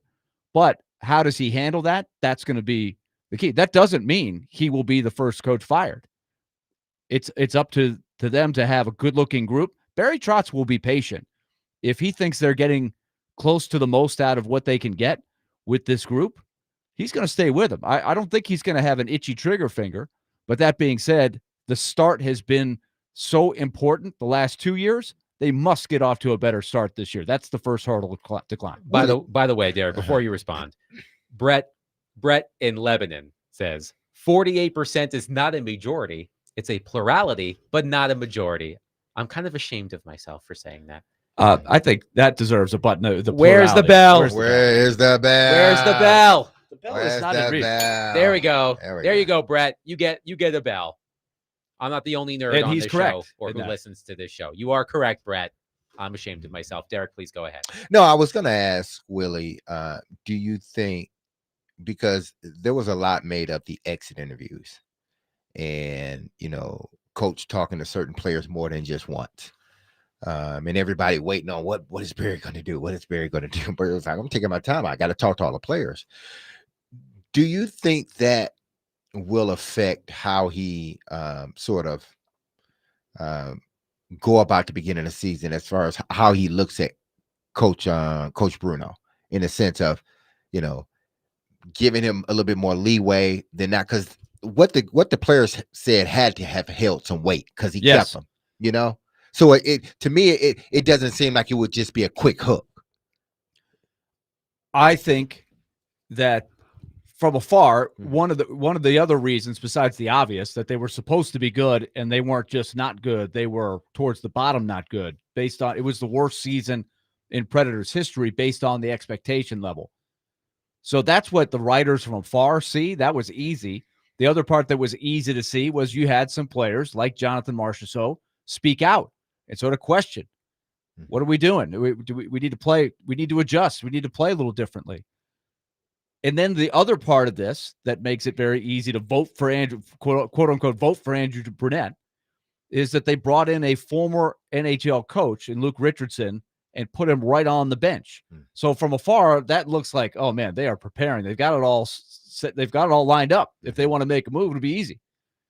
But I think we're gonna hear Barry Trotz talk about how this process has gone. And what you hope, and we just discussed the same theme, D-Mace, in the first hour in regards to Callahan getting the leadership together and air the grievances. Did that happen over the summer with Brunette? I think it did to a degree. And I think that you're going to see them play a little bit differently than they have before. That was the knock on Brunette. Two knocks, right?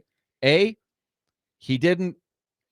was more of the player's coach. He did not hold the veterans accountable early in the year when they were struggling. He didn't bench anybody. He didn't go off on the media or anything. It's not his style. That was a big issue for me, right? Was the holding the veteran players accountable. And if you know Andrew Brunette, you know that that's not his style. But number two, the biggest thing I think from that looked like it was the story that emerged more than that was they didn't adjust to the talent that they had. He wanted to play a certain way. He didn't have the personnel to play that way, and it never worked. And he waited too long to start adjusting. Now they have a chance to reset and play a slightly different way from training camp through, and we'll see how it looks when it gets on the ice. The Predators face a uphill climb to make the playoffs this season. They missed the playoffs last season by 28 points. And I did this research today with help of the NHL's stats and information department. Over the past 20 years, since 2005, 2006, which is the beginning of the salary cap era, there have been 4 teams over the past 20 years that made the playoffs after missing them by at least 25 points the previous season. So this is a question I will ask Barry Trotz. Now, is that what when you and I discussed this? Because Yes. we brought this up on the drive home from Kentucky yesterday. When we kind of came up with this, how many times? Because I think you were the one that said, how many times has it happened where you made up that much ground in one season? Yes. Did you think the number would be that high? It's actually happened more times than I thought. No, I did not think it would be that high. And to be honest with it's you. actually 4 times in the last 5 or 6 years, right? 4 times since 2017-18. Yes. Yeah, so 4 times in the last close 8 to 10 years. So it's done. It's you can make up that ground in a season if it's happened. So it's not like it's going to be a fluke, but at the same time, nobody's really predicting it, and rightfully so. And I'm wondering, and we will ask Barry Trotz this in just a matter of minutes. I'm wondering, is it realistic to expect this team to make the kind of significant bounce back that will be required to get back into the playoff picture? I expect this team to bounce back because, quite frankly, it can't get worse than what it was last season. I'm expecting some, here's a nerdy term for you, positive regression. I'm expecting the shooters that couldn't hit the net last year to hit the net more in line with their career totals. Steven Stamkos, for example. But 28 points. That is a huge hill to climb. And I am incredibly skeptical that they can do it. A lot of people, I think, are with me in that. Do you think they can't do it because obviously the talent's there? So do you think what is the reason you think? Because when they went out and got these players last year, we thought they could do it, but obviously it didn't work for whatever reason. I mean, part of it is. So why isn't it? Because they got the same players added with some more. It's a good question, and I think it will require more time than we have right now to answer. So I do want to take time to do that at some point before the season opener on Thursday. But here's one thing that stands out to me. This team's top 6 point scorers last season were all in their 30s. That is tied with the Pittsburgh Penguins for the most in the NHL. Brady Martin's on the roster. That's great. They need some young blood on that team, but I'm not expecting Brady Martin to become a superstar overnight. When they made those moves a couple of years ago or last year, I said to myself, that's great. They better win because this team is old. And if they miss their window, they're going to continue to get older and they're leaving their prime years. So that's why I'm skeptical, because this team relied on too many older players to lead the way. And I do think that's a really good question, Derek. I think we should explore that more before Thursday. But let's get to Barry Trotz, Predators general manager. He will join us coming up next to discuss all of the things we've been discussing right now and more. 615-737-1025. Willie Donick, Derek Mason, Adam Ving at 1025 The Game.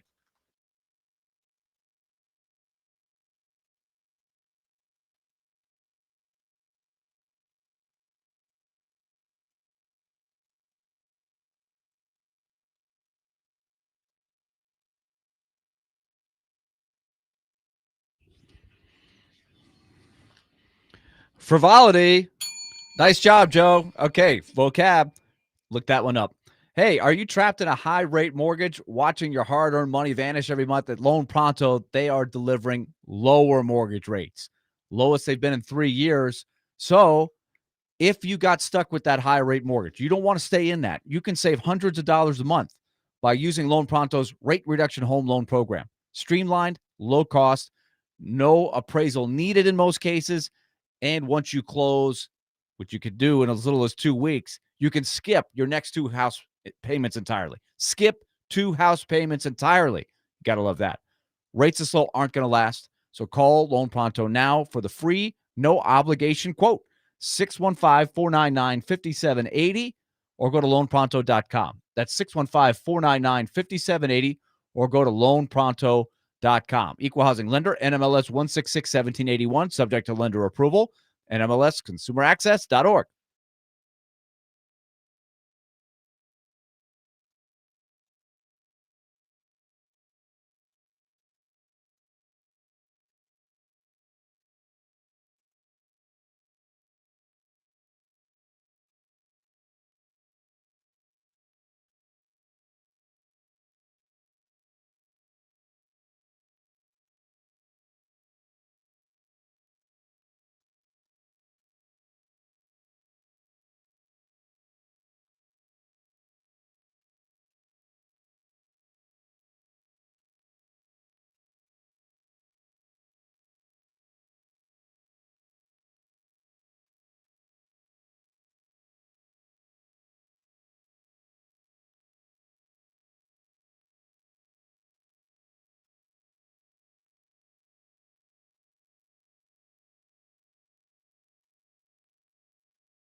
D-Mace, Vingan, and Donick 102.5 The Game.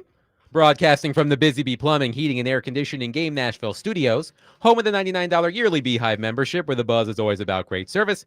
Willie Donick, Derek Mason, Adam Vingan, and David Janes here with you. Pleased to be joined on our phone line, driven by WilsonCountyHyundai.com, by Predators General Manager Barry Trotz for the first of our weekly conversations with Trotz as the NHL season is here. Barry, we are happy to have you. How are you?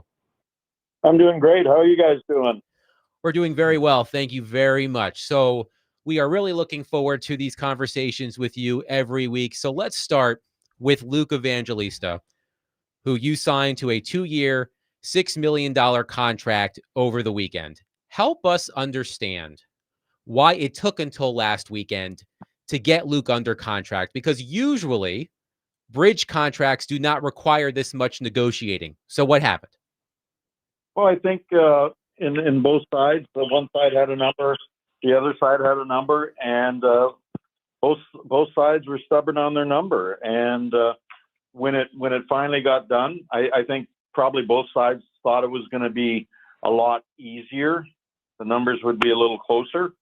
And at the end of the day, we felt that it was both sides could compromise a little bit. We could get a deal done, and so we did that. So good on his representation. Good on us to get him back. Hopefully, obviously with a visa, we will know in the next couple of days if he'll be eligible to play as soon as Thursday or Saturday.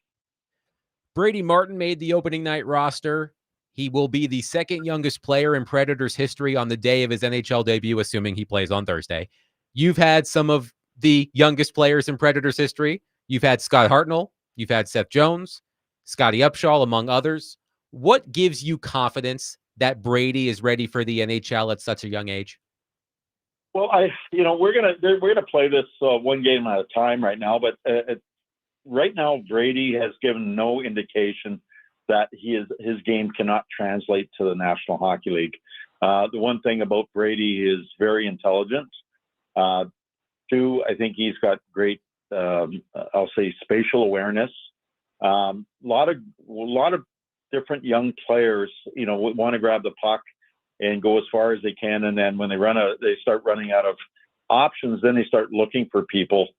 Brady doesn't do that. Brady's really all the top players they do. They map the ice out as soon as they're on the ice, and they're mapping their next play, even if they don't have the puck. And that's the one thing that I like about Brady in terms of his instincts and IQ. And then the other thing I think I really like about Brady is, he's very, very versed already at a young age to be on the right side of pucks in the right type of situations. He doesn't leave too early, all those things. So I think I used I went back old school a little bit and reached back in my Rolodex in my head of players that he reminds me of is a guy like Brian Trotz. There's a hardness to his game. He's very competitive. He's not going to wow you every shift by grabbing the puck and going end to end, but he's going to map out the ice, and he can play with good players. And when you can play with good players, you're going to be productive. He's not scared of the moment. And so he's got a lot of things that translates into the National Hockey League. You see a lot of top players out of junior. It takes some time for their unique skill sets to translate. Well, Brady has a lot of his skill sets do. A lot of stuff that, you try to teach the young players in the National Hockey League or in the junior leagues once they get to the NHL. Brady already has that in place, which is a really good factor for him, and he's shown very well. Predators GM Barry Trotz is with us. Barry, it's rare for a team that missed the playoffs by as many points as the Predators did last season to bounce back and make it to the playoffs the following year. Is it realistic to expect this team to make the kind of significant bounce back that will be required to get back into the playoff picture this year? Well, I would like to answer that with a yes, but you just don't know. I mean, we're in one hell of a division right now. If you look at the polls, if you will. A lot of the veteran teams, a lot of the teams that are considered elite teams are in our division. And then in our conference, we've got some good teams. All I know is that I said that our plan is in pen and the path is in pencil. And if you look back at last year, I was hoping to have a really good blend and stay in that playoff mode for another year and buy some time so our young kids can get there. When I felt it wasn't going to happen last year, I moved, I think, 11 players out, brought 10 players in. We brought our average age in all those transactions down by about 4 years. Put in some pieces in place this year that are going to, I don't expect a lot of movement with our group. I said I was going to make a path for the young players. We've done that. And what you've seen is the young players have taken advantage of it, even with Luke and I consider Luke a young player. Luke wasn't in camp. What that did was open up great opportunity for Joachim Kemmel. It made great opportunity for Matthew Wood, Reed Schaefer, Cole O'Hara, who I think is going to be a really good player for us. And all of a sudden, we've got great competition. We had a really good camp. And so, we've got to just, in the past, we've always been I'll say a little bit of a bubble team, always fighting for a playoff. So there really wasn't a path for some of the young guys. It was very difficult for them. I've made it really easy for them right now. And, we've tried to extend it a little bit, but we're in a build mode. We're going to build with our young kids. And that we've got some good veterans who I believe have really also settled in and bought into the plan. And we've fixed up I believe we fixed up our defense. Having Roman Josi skating the way he is this year, last year he was off. He just was. And he looks really back to the Roman Josi that everybody knows and loves. We added some size in Nick Perbix and Nick Hague. Those two guys are going to hopefully settle everything down on the back end. You look at our defense right now.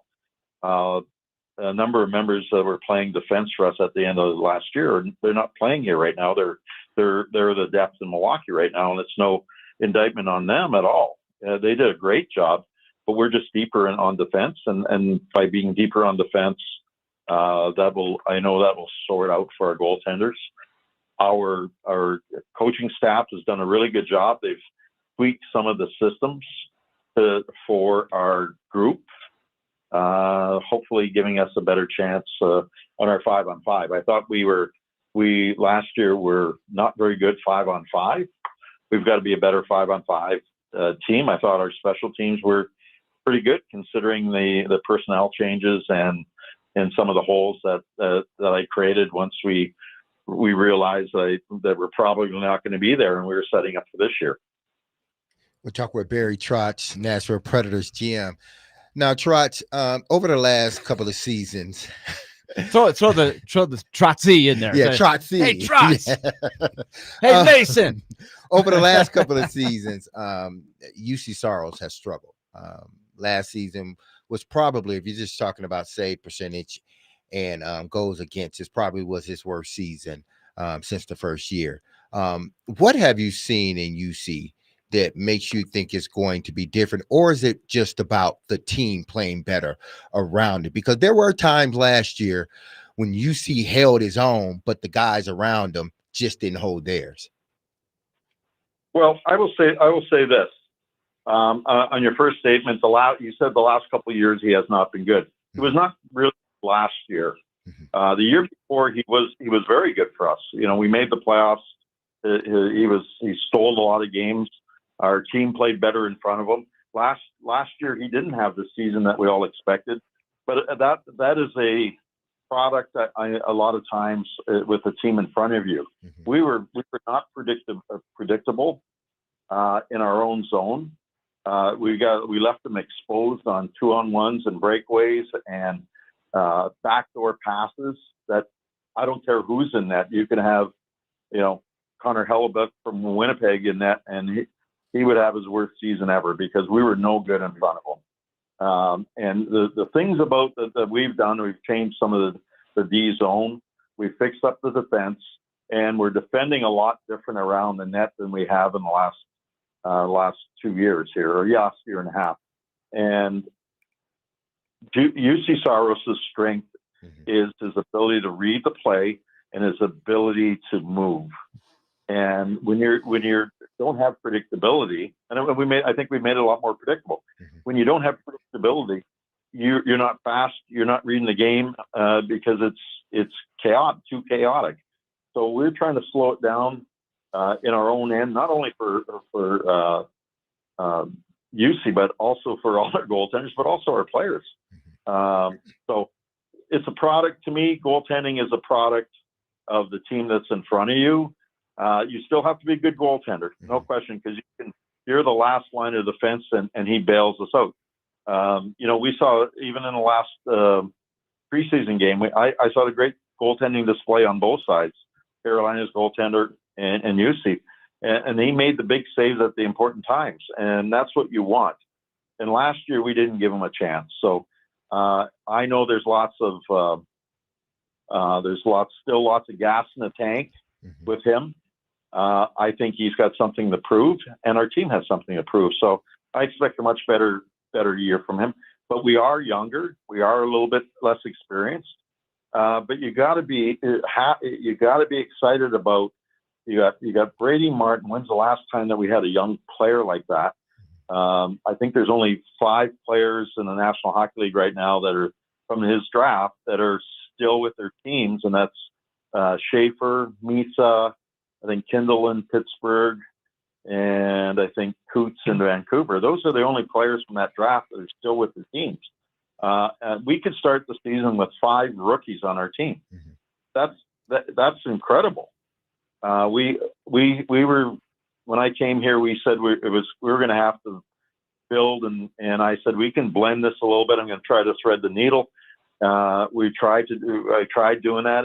It didn't work last year, so the plan hasn't changed. We're just pushing the plan up a little bit, 6 months or whatever. Now you got the young guys coming in. They're a little more experienced.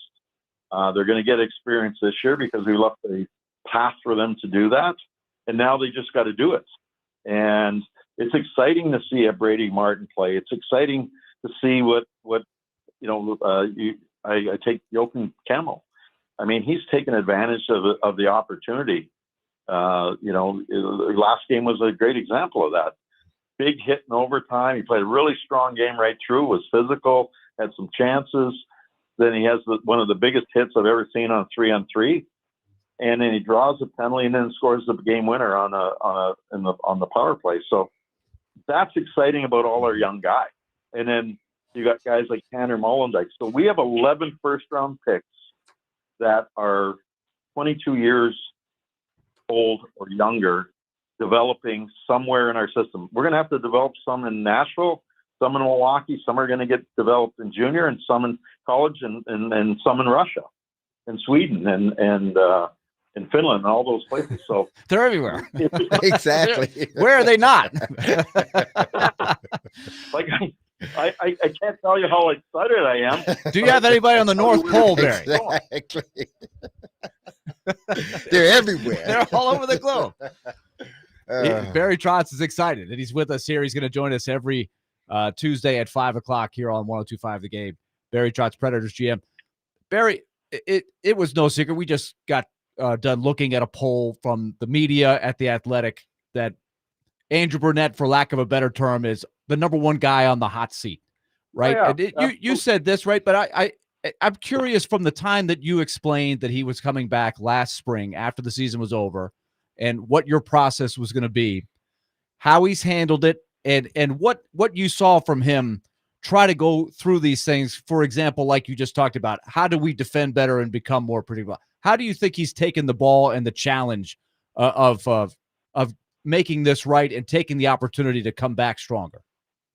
I think he's done exactly what I would expect. He's come back with a clear and concise plan. He's made adjustments to his roster. He's asked questions. He's listened not only to manage, but to the players, because they got to work this out together. And I think he's done a wonderful job communicating the plan, not only with myself, but with the players. More importantly, the players. They're the ones that are getting it done night in and night out. So I love the fact that through all the things that were thrown at him last year, the high expectations, the veteran players, the poor starts, the GM moving a bunch of players around and having an unstable lineup, and sort of preparing for this year, he grew a lot. He had to grow, and I loved it that he did. And I want him to display it again. I look back at my time, and thank God that David Poyle had the patience that he had with me. And I think I end up having a pretty good career. So I see a lot of the attributes that hopefully David saw in me way back when. I see them in Andrew, and I think he's got he's got the right tools. He keeps adding them to his tool belt. And if you know anything about Andrew, you love to play with him in terms of him being the coach. I think last year was hard on everybody, and everybody wanted to blame somebody. And it's easy. The easiest thing is to blame the coach. It really is. And I believe in the players that we have, and I believe in the coach that we have. And it's not going to be easy. It's going to be difficult because we're at that stage where we're not in a rebuild. We're in a build. We're building our young players. Everyone from Zach LaRue to Schaefer to Upgo to Mullendijk to Kemmel, Weisblatt. I can go on and on. Martin, even Svechkov, who's a young player. All those players are going to be the core of this team. When I got here a few years ago, this team wouldn't quit. We burnt it down and picked it apart a little bit and said, hey, it's time for reset, rebuild, whatever you want to call it. And this team wouldn't go away. I think 2 years ago or 3 years ago would be now. We lost out in game 81 or 82 where we finally didn't make the playoffs. And then the next year, everybody had us, being sort of at the bottom of the league, and we got 100 points. We're right there. So, and then last year, everybody thought we were winning the cup, and I said temper it down a little bit, and we didn't have a very good year. And then with all the moves that we made it real difficult to have a good year at that point because there was so much change. But I think everything's settled in. We have a plan with our young guys and our veteran guys that, I can't tell you how well we'll do, but I can tell you that we're building. And that's the exciting thing for this organization is the cupboards haven't been this full for a long, long time, but you're still going to have to develop the talents. And there are going to be some hard nights because there's some really good teams in this league, and especially in our division. Barry Trotz is with us. Barry, Steven Stamkos, Jonathan Marchessault, Brady Shea, they're all different people, but they all had won a lot of games when they came here, and they had high expectations. They probably hadn't ever had a year collectively like they had last year with frustration. Why isn't this happening? All of this. How much more comfortable do you think they are this year going into the second season? They're really comfortable. Willie, you're probably around the rink the most and get to talk to some of these guys. I mean, they're different people. Like if you talk to Stammer will tell you he thought coming to Nashville the easiest thing would have been the hockey part, just playing the game and all that, and the move and all that would be more difficult. It was the polar opposite last year for him. It was so easy because we've got such a good job in such a friendly city, and our organization takes care of the players as well as we do. All the things regarding the family and the move to the city was almost seamless for him. It was the hockey part that put him in a little bit of a spin cycle. It was hard for him. He was a legacy player in a city. And what I'm hoping, and we've had these discussions, is Stammer. It was a legacy player and left his stamp in Tampa Bay, and he still got lots of gas in the tank. And what a great statement where we are with a lot of young guys like Stammer and Marchie and Brady to an extent, leave their mark in Nashville, where they go, at the end of their career, they said, man, I had a great career in Tampa Bay, and they'll probably someday maybe put a statue there. Who knows? And then I went to Nashville, and I got this young team going, and now they're competing every year for cups, and they get such a great core, and I had a big effect on that. I think that's where those guys are right now. I sure hope they are, and I feel that.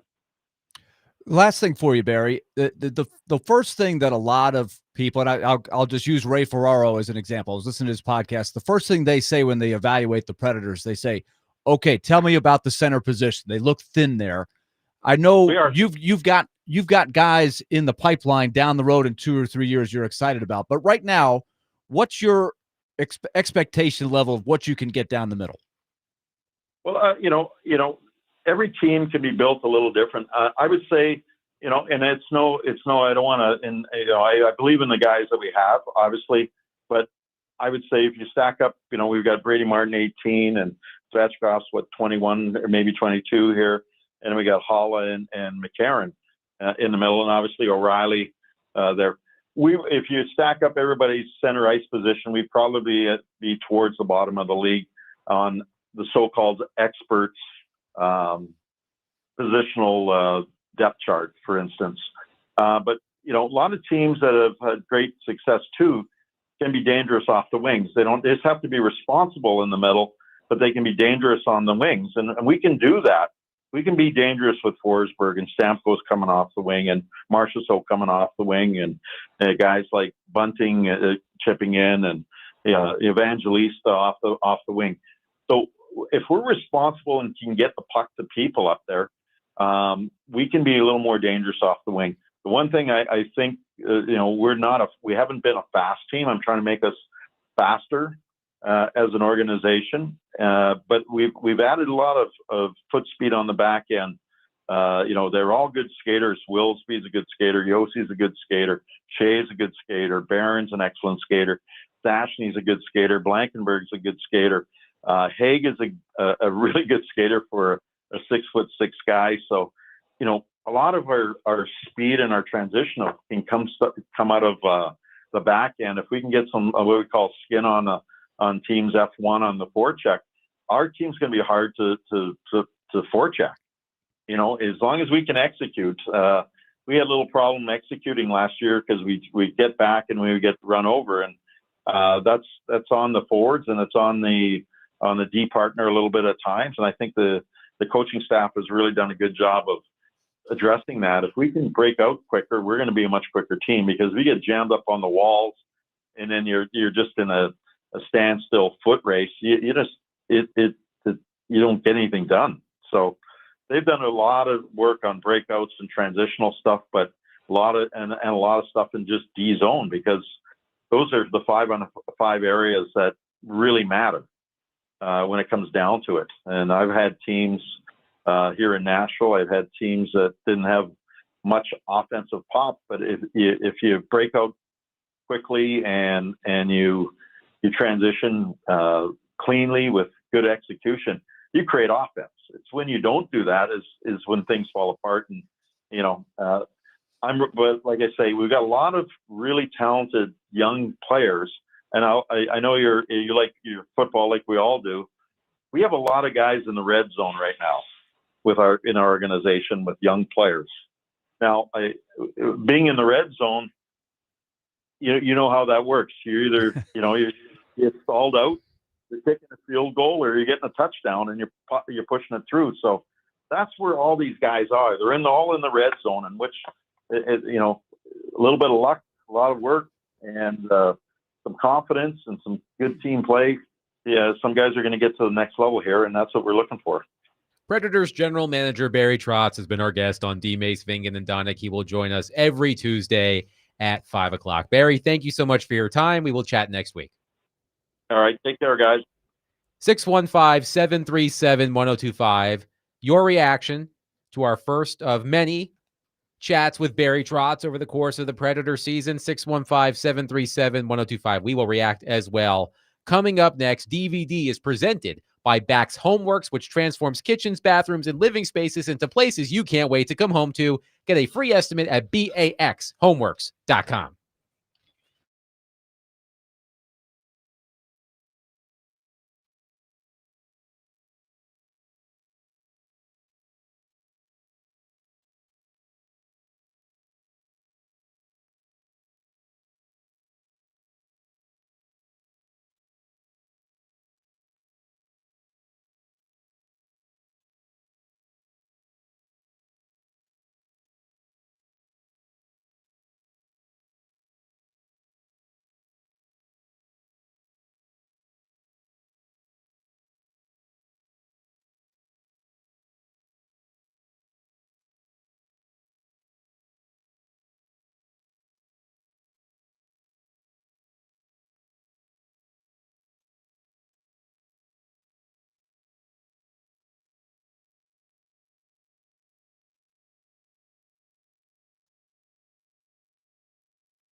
They all had won a lot of games when they came here, and they had high expectations.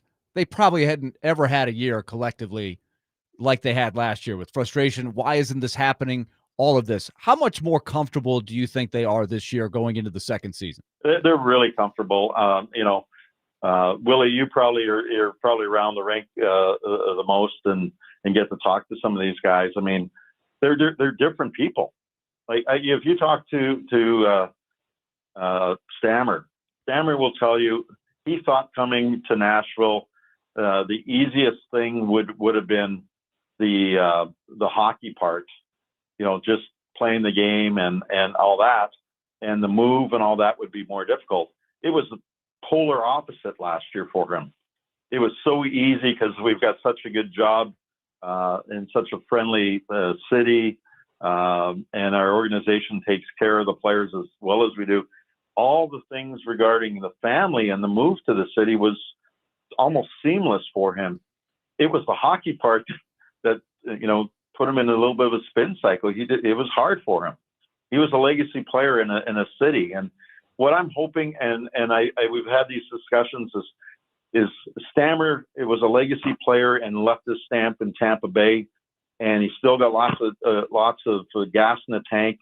And what a great statement where we are with a lot of young guys like Stammer and Marchie and Brady to an extent, leave their mark in Nashville, where they go, at the end of their career, they said, man, I had a great career in Tampa Bay, and they'll probably someday maybe put a statue there. Who knows?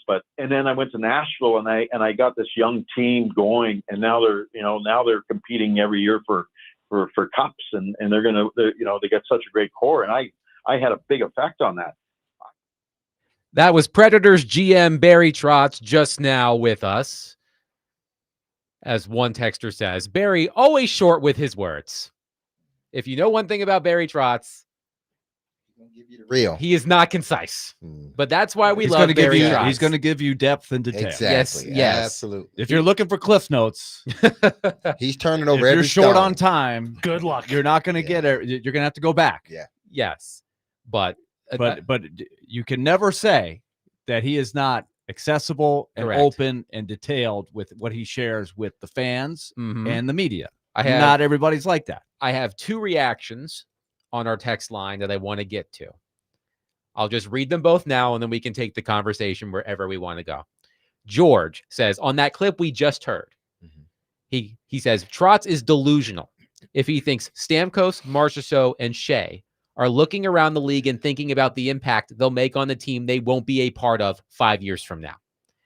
One texter who was texting throughout the interview, who clearly does not like Trotz, said, Trotz is utterly delusional. That's the word of the day, I guess. Trotz is utterly delusional about the goalie situation. Unbelievable. Where should we start? I mean, you could take either one. You choose. Okay. When people say he's delusional, based on what?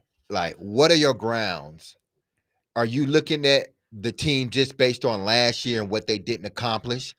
Because if that's the case, why would he be delusional with guys that he believed that can still play? And I think a lot of other people believe they can still play, but it just last year, for whatever reason, it didn't work out the way everybody envisioned. But again, I don't understand this, unless you just say these guys he got is just trash. Like, they're not good. Because outside of that, I would tend to believe that these guys coming back in this system another year, they're more comfortable. They've aired out their grievances and everything else. Festivus. I would tend to believe the team will be better than what they were last year. I agree with that. Frankly, it's not going to be difficult for them to be better than they were last year because they were. We said that about the Titans. The bar is very low. Yes. Based Remember on that that said that about the Titans and their sack problem? But let's talk. Yeah, let's talk about about UC Saros for a second. Bar can always go lower. Exactly. If the ceiling is the roof, whatever the opposite of that is, the basement. Yes. Rocky bottom. Yes. So let's go back to the Saros thing. The texter said Trotz is utterly delusional, which I guess is the word of the day, about the goalie situation. Unbelievable. UC Saros, we talked about the hot seat with Andrew Burnett. If I am putting together a pressure index of Predators players, so I'm just talking about the players, UC Saros is number one, and it's not even close because this is the first year of his new contract. His statistics have been steadily declining over the past couple of years. But what's interesting is the view of UC Saros around the NHL still remains favorable. The Athletic recently did their goalie tiers. We talk about the quarterback tiers. The Athletic does goalie tiers for the NHL. The panel that the authors used was comprised of 8 goalie coaches, current and former NHL coaches, and private coaches who work with NHLers, and 3 retired NHL goalies. I think we would all say that's a pretty reputable panel, right? Yeah. UC Saros was a tier 2 goalie, the high-level starter tier, a top 10 starter who is considered franchise quality, a goalie capable of handling the vast majority of starts for a good team and succeeding in a workhorse role. Saros dropped from tier 1 to tier 2 from last year's edition to this year's edition, tied for 8th in the NHL with Jeremy Swayman of the Boston Bruins. So there is still a high opinion of Saros around the league.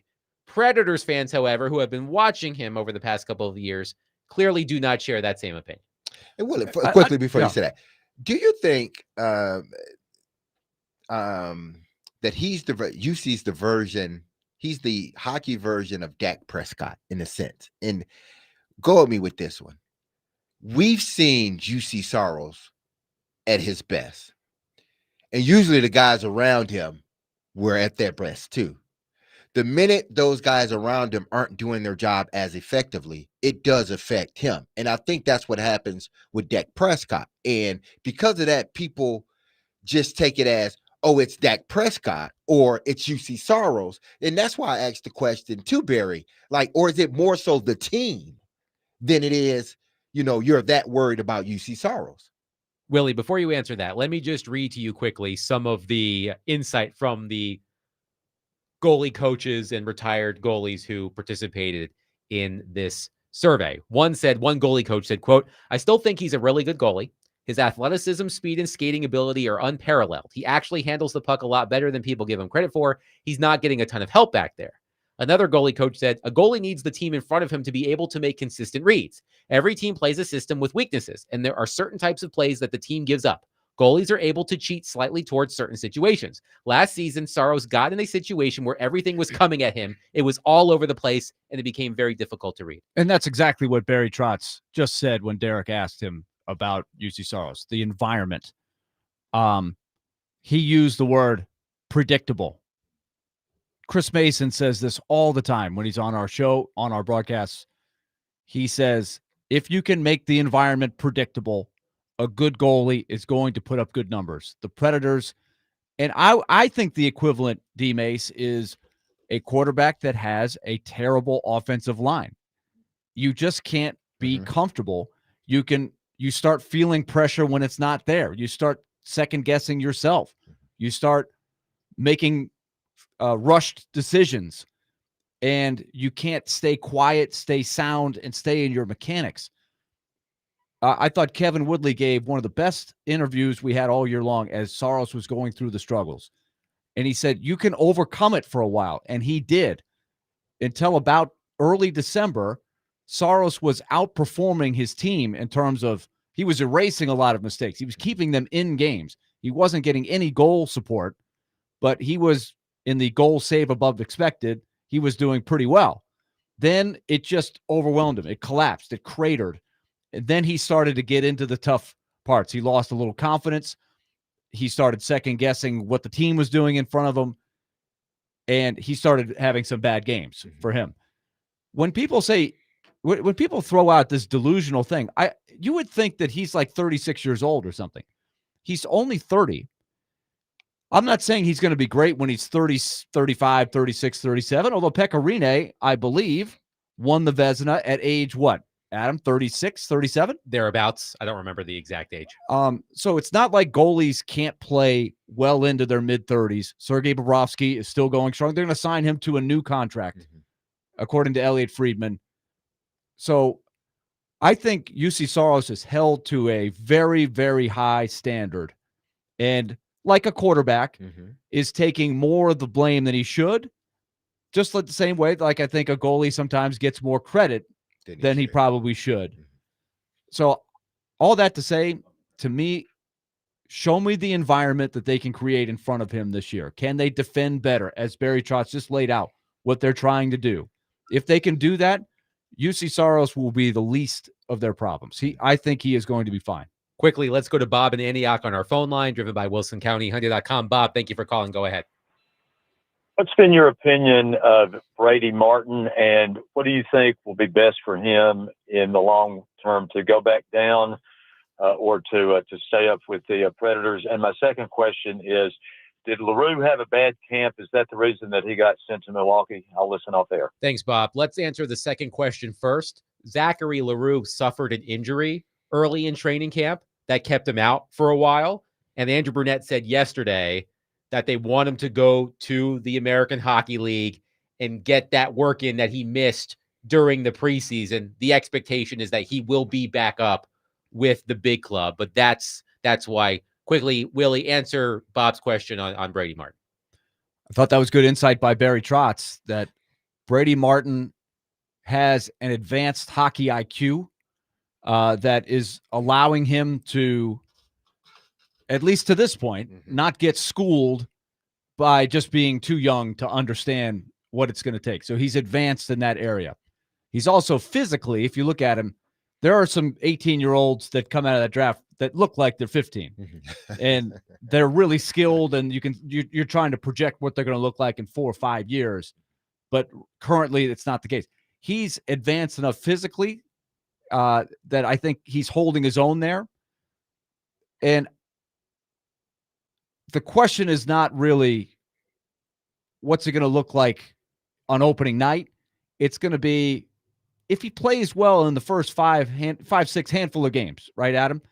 How will they try to decide the big decision of, do they keep him here the entire year? Because it's one thing to keep him for 8 or 9 games, get him the experience, get him around Ryan O'Reilly, get him around Steven Stamkos. But keeping him for the full season is a big commitment, burns a year of his contract. Is he that good? 615-737-1025. Any Predators thoughts, you can get them in 615-737-1025. We will wrap up the show next. Plus, some breaking NFL news stemming from the Titans win in Arizona. We will discuss that coming up next. Willie Donick, Derek Mason, Adam Ving at 1025 The Game.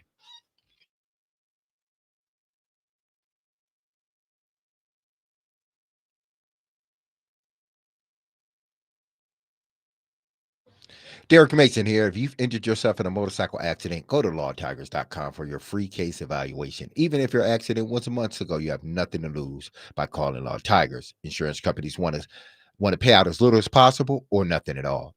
Law Tigers make sure you get the compensation you deserve and doesn't get paid until your case has been settled. They understand how much your bike gear is worth to you. So they will help you get it all repaired or better yet replaced. Law Tigers is the resource the motorcycle community turns to when in need. So whether it's to support you at an event or if they see you broken down on the side of the road, with Law Tigers, you'll never ride alone. So call 1-800-LAW-TIGERS or visit lawtigers.com.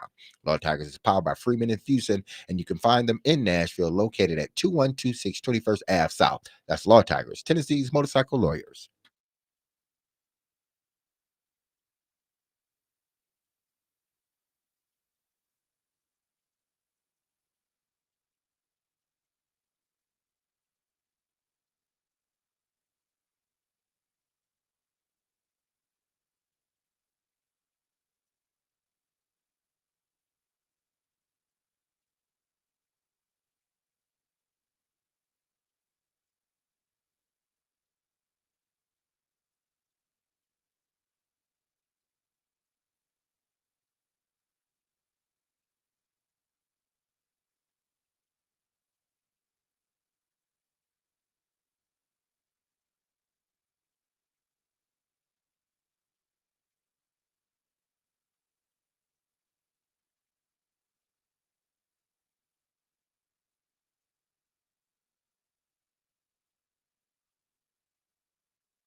D-Mace, Finnegan, and Donick 102.5. The Game.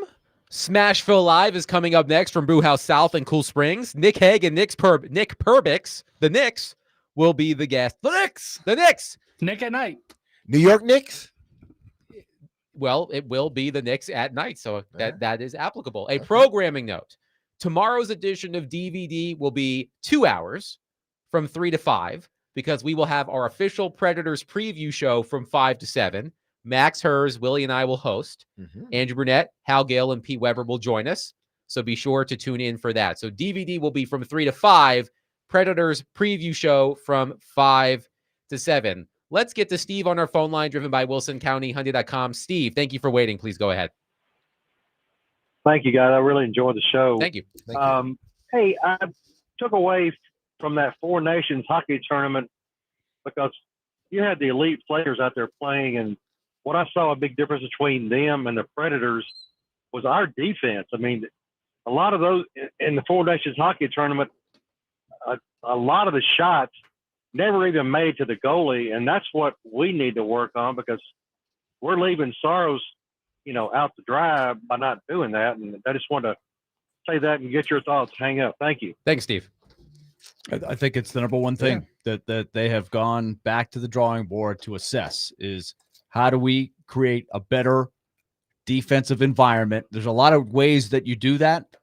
One is the structure, as you heard Barry Trotz say. They want to block more shots. They want to be more predictable. In other words, predictable for UC Saros to read what's coming. What are we giving up in our system? If it's unpredictable and you give every team 3 options of how to beat you, no goalie can be effective in their mind. They're trying to do that. They also clearly tried to get bigger, adding Perbix, who's 6'4", Nick Hague, who's 6'6".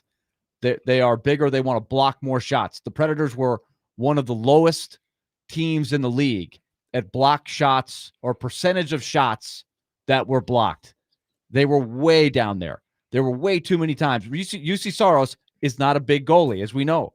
He doesn't take up a lot of space.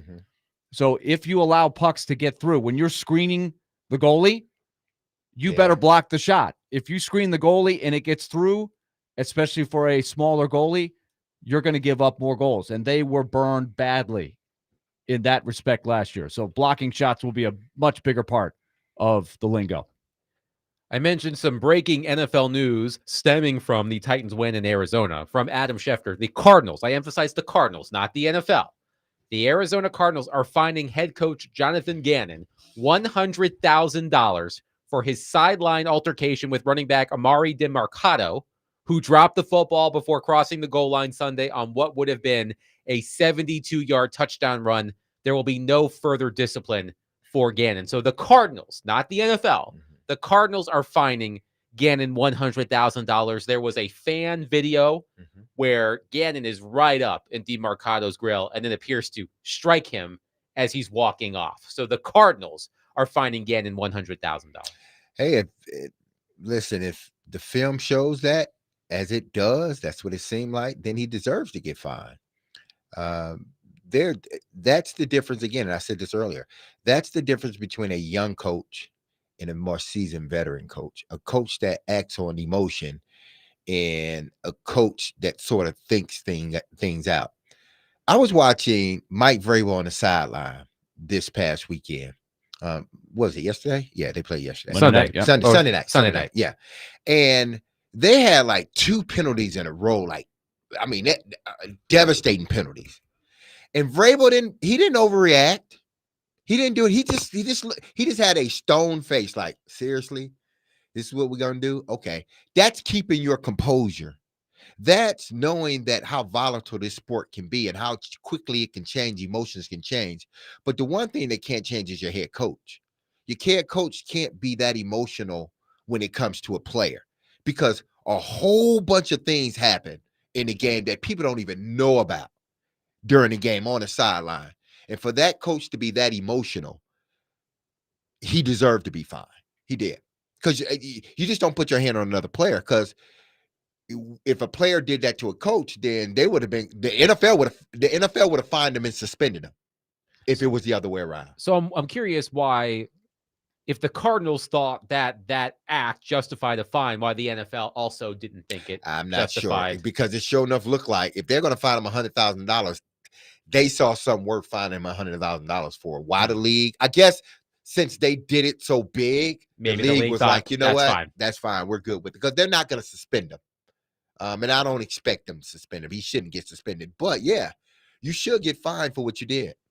Yeah, and it's a great look. It's a grainy video, but you can clearly see Gannon up in DeMarcado's face, and then as he walks away, appears to like kind of smack him, not Smack like his hands, like on the side, like on his side, The not in the times face or have anything changed. like that. Like I know that. Like I looked at it. I have to look at it closer, and like you said, it's not the most focused thing. It happens pretty quick. But man, like compare that to Bobby Knight grabbing the guy around the throat, or like there's coaches stuff, grabbing face there's masks. stuff that used to happen where look, I have been chewed out. Not like, I mean, I don't think I've never had a coach grab me or anything like that. But I mean, if there's ever a play where you deserve to get chewed out, at least. Yeah, chewed out. That's the play. Yeah, like, absolutely. That's, chewed out. This has happened every day, all day. Every football player has got to be thinking, look, I don't want to be that guy on the jumbotron. That is the most, somebody needs to do a psychological study. Like somebody who's a psychology major. Why does that happen? It's muscle memory. It's just muscle. It's just, but I get the ball out of my head. That it's, you're not because in the back of your mind so thinking, fast. Don't be that. Don't do it. Don't do it. Nobody's thinking that way, Willie. Nobody. I don't know why, but I never ran in the end zone thinking, don't drop the ball. Don't drop the ball. I just ran in the end zone. But it's not like they're spiking it. They just leave it out. It's like I'm handing you a quarter or something in the palm of my hand. I'm because like, it looks opening cool. up my hand. Ice Gervin. George Gervin. You know about George Gervin. It's a finger roll. Man, finger roll. Come on now. Why are you finger rolling? Before, don't you want to spike it? Like go to the back of the end zone and spike it. That's not cool anymore, Willie. No. You got to finger roll it, man. Before we go, I do want to get Derek Mason's thoughts on his old friend Joe Flacco continuing his tour of the AFC North, being traded from the Browns to the Bengals today. He's been to the Ravens, the Browns, the Bengals. The only team he hadn't been to is Pittsburgh. Well, please, the only reason he didn't go to Pittsburgh quarterback because Aaron Rodgers beat him there. The only quarterback, according to Adam Schefter, in the Super Bowl era to start for both the Bengals and Browns is Jeff Driscoll. No quarterback has ever started for the Bengals, Browns, and Ravens in his career until Joe Flacco this weekend. Absolutely. I mean, listen, I'm happy for Joe, man. It was Joe Flacco in a 6th for a 5th. Yeah, I'm happy because for Joe. Jake Browning. He's not. Remember when everybody wanted to trade for Jake Browning? Yeah, what you isn't that interesting? Because I think all of us were like, hey, Brian Callahan had Jake Browning. Jake Browning's pretty good. Well, that's why I remember Callahan was like, nah, we're good. You got to go with the old man. But what were you just talking about? Joe Flacco. Joe Flacco. Yeah, Flack. I'm happy for Joe Flacco. I really am, man. He's, listen, if you can, he's what, 18 years now, 17, somewhere around there. He's about 56 years old. Seeing him when he first came into the league. He's 40. And he's still. This is year 18. This is year 18 for Joe Flacco. For Joe, man. If you can still play this game at a level that's respectable, which he can. He's no starter anymore. But if you could be a solid backup, man, play until they put your ass out. You know what this means? You know what this means, though? Shedeur Sanders, one step closer to being the starting quarterback for the Cleveland Browns. The internet's going to break that out. Oh, my God. Rex Ryan is going to be pissed. But that'll do it for us today. A reminder, we are on from 3 to 5 tomorrow. Predators preview show from 5 to 7. But we will be back at 3 o'clock. Smashville Live from Brewhouse South in Cool Springs with Nick Hague and Nick Perbix is next. Be loved, love on your people. Have a safe, blessed, and wonderful day. I love you. The team loves you. You hear the music. Don't forget about us, because we ain't going to forget about you. We'll be back tomorrow. Same time, different day, same faces. Peace. Won't you?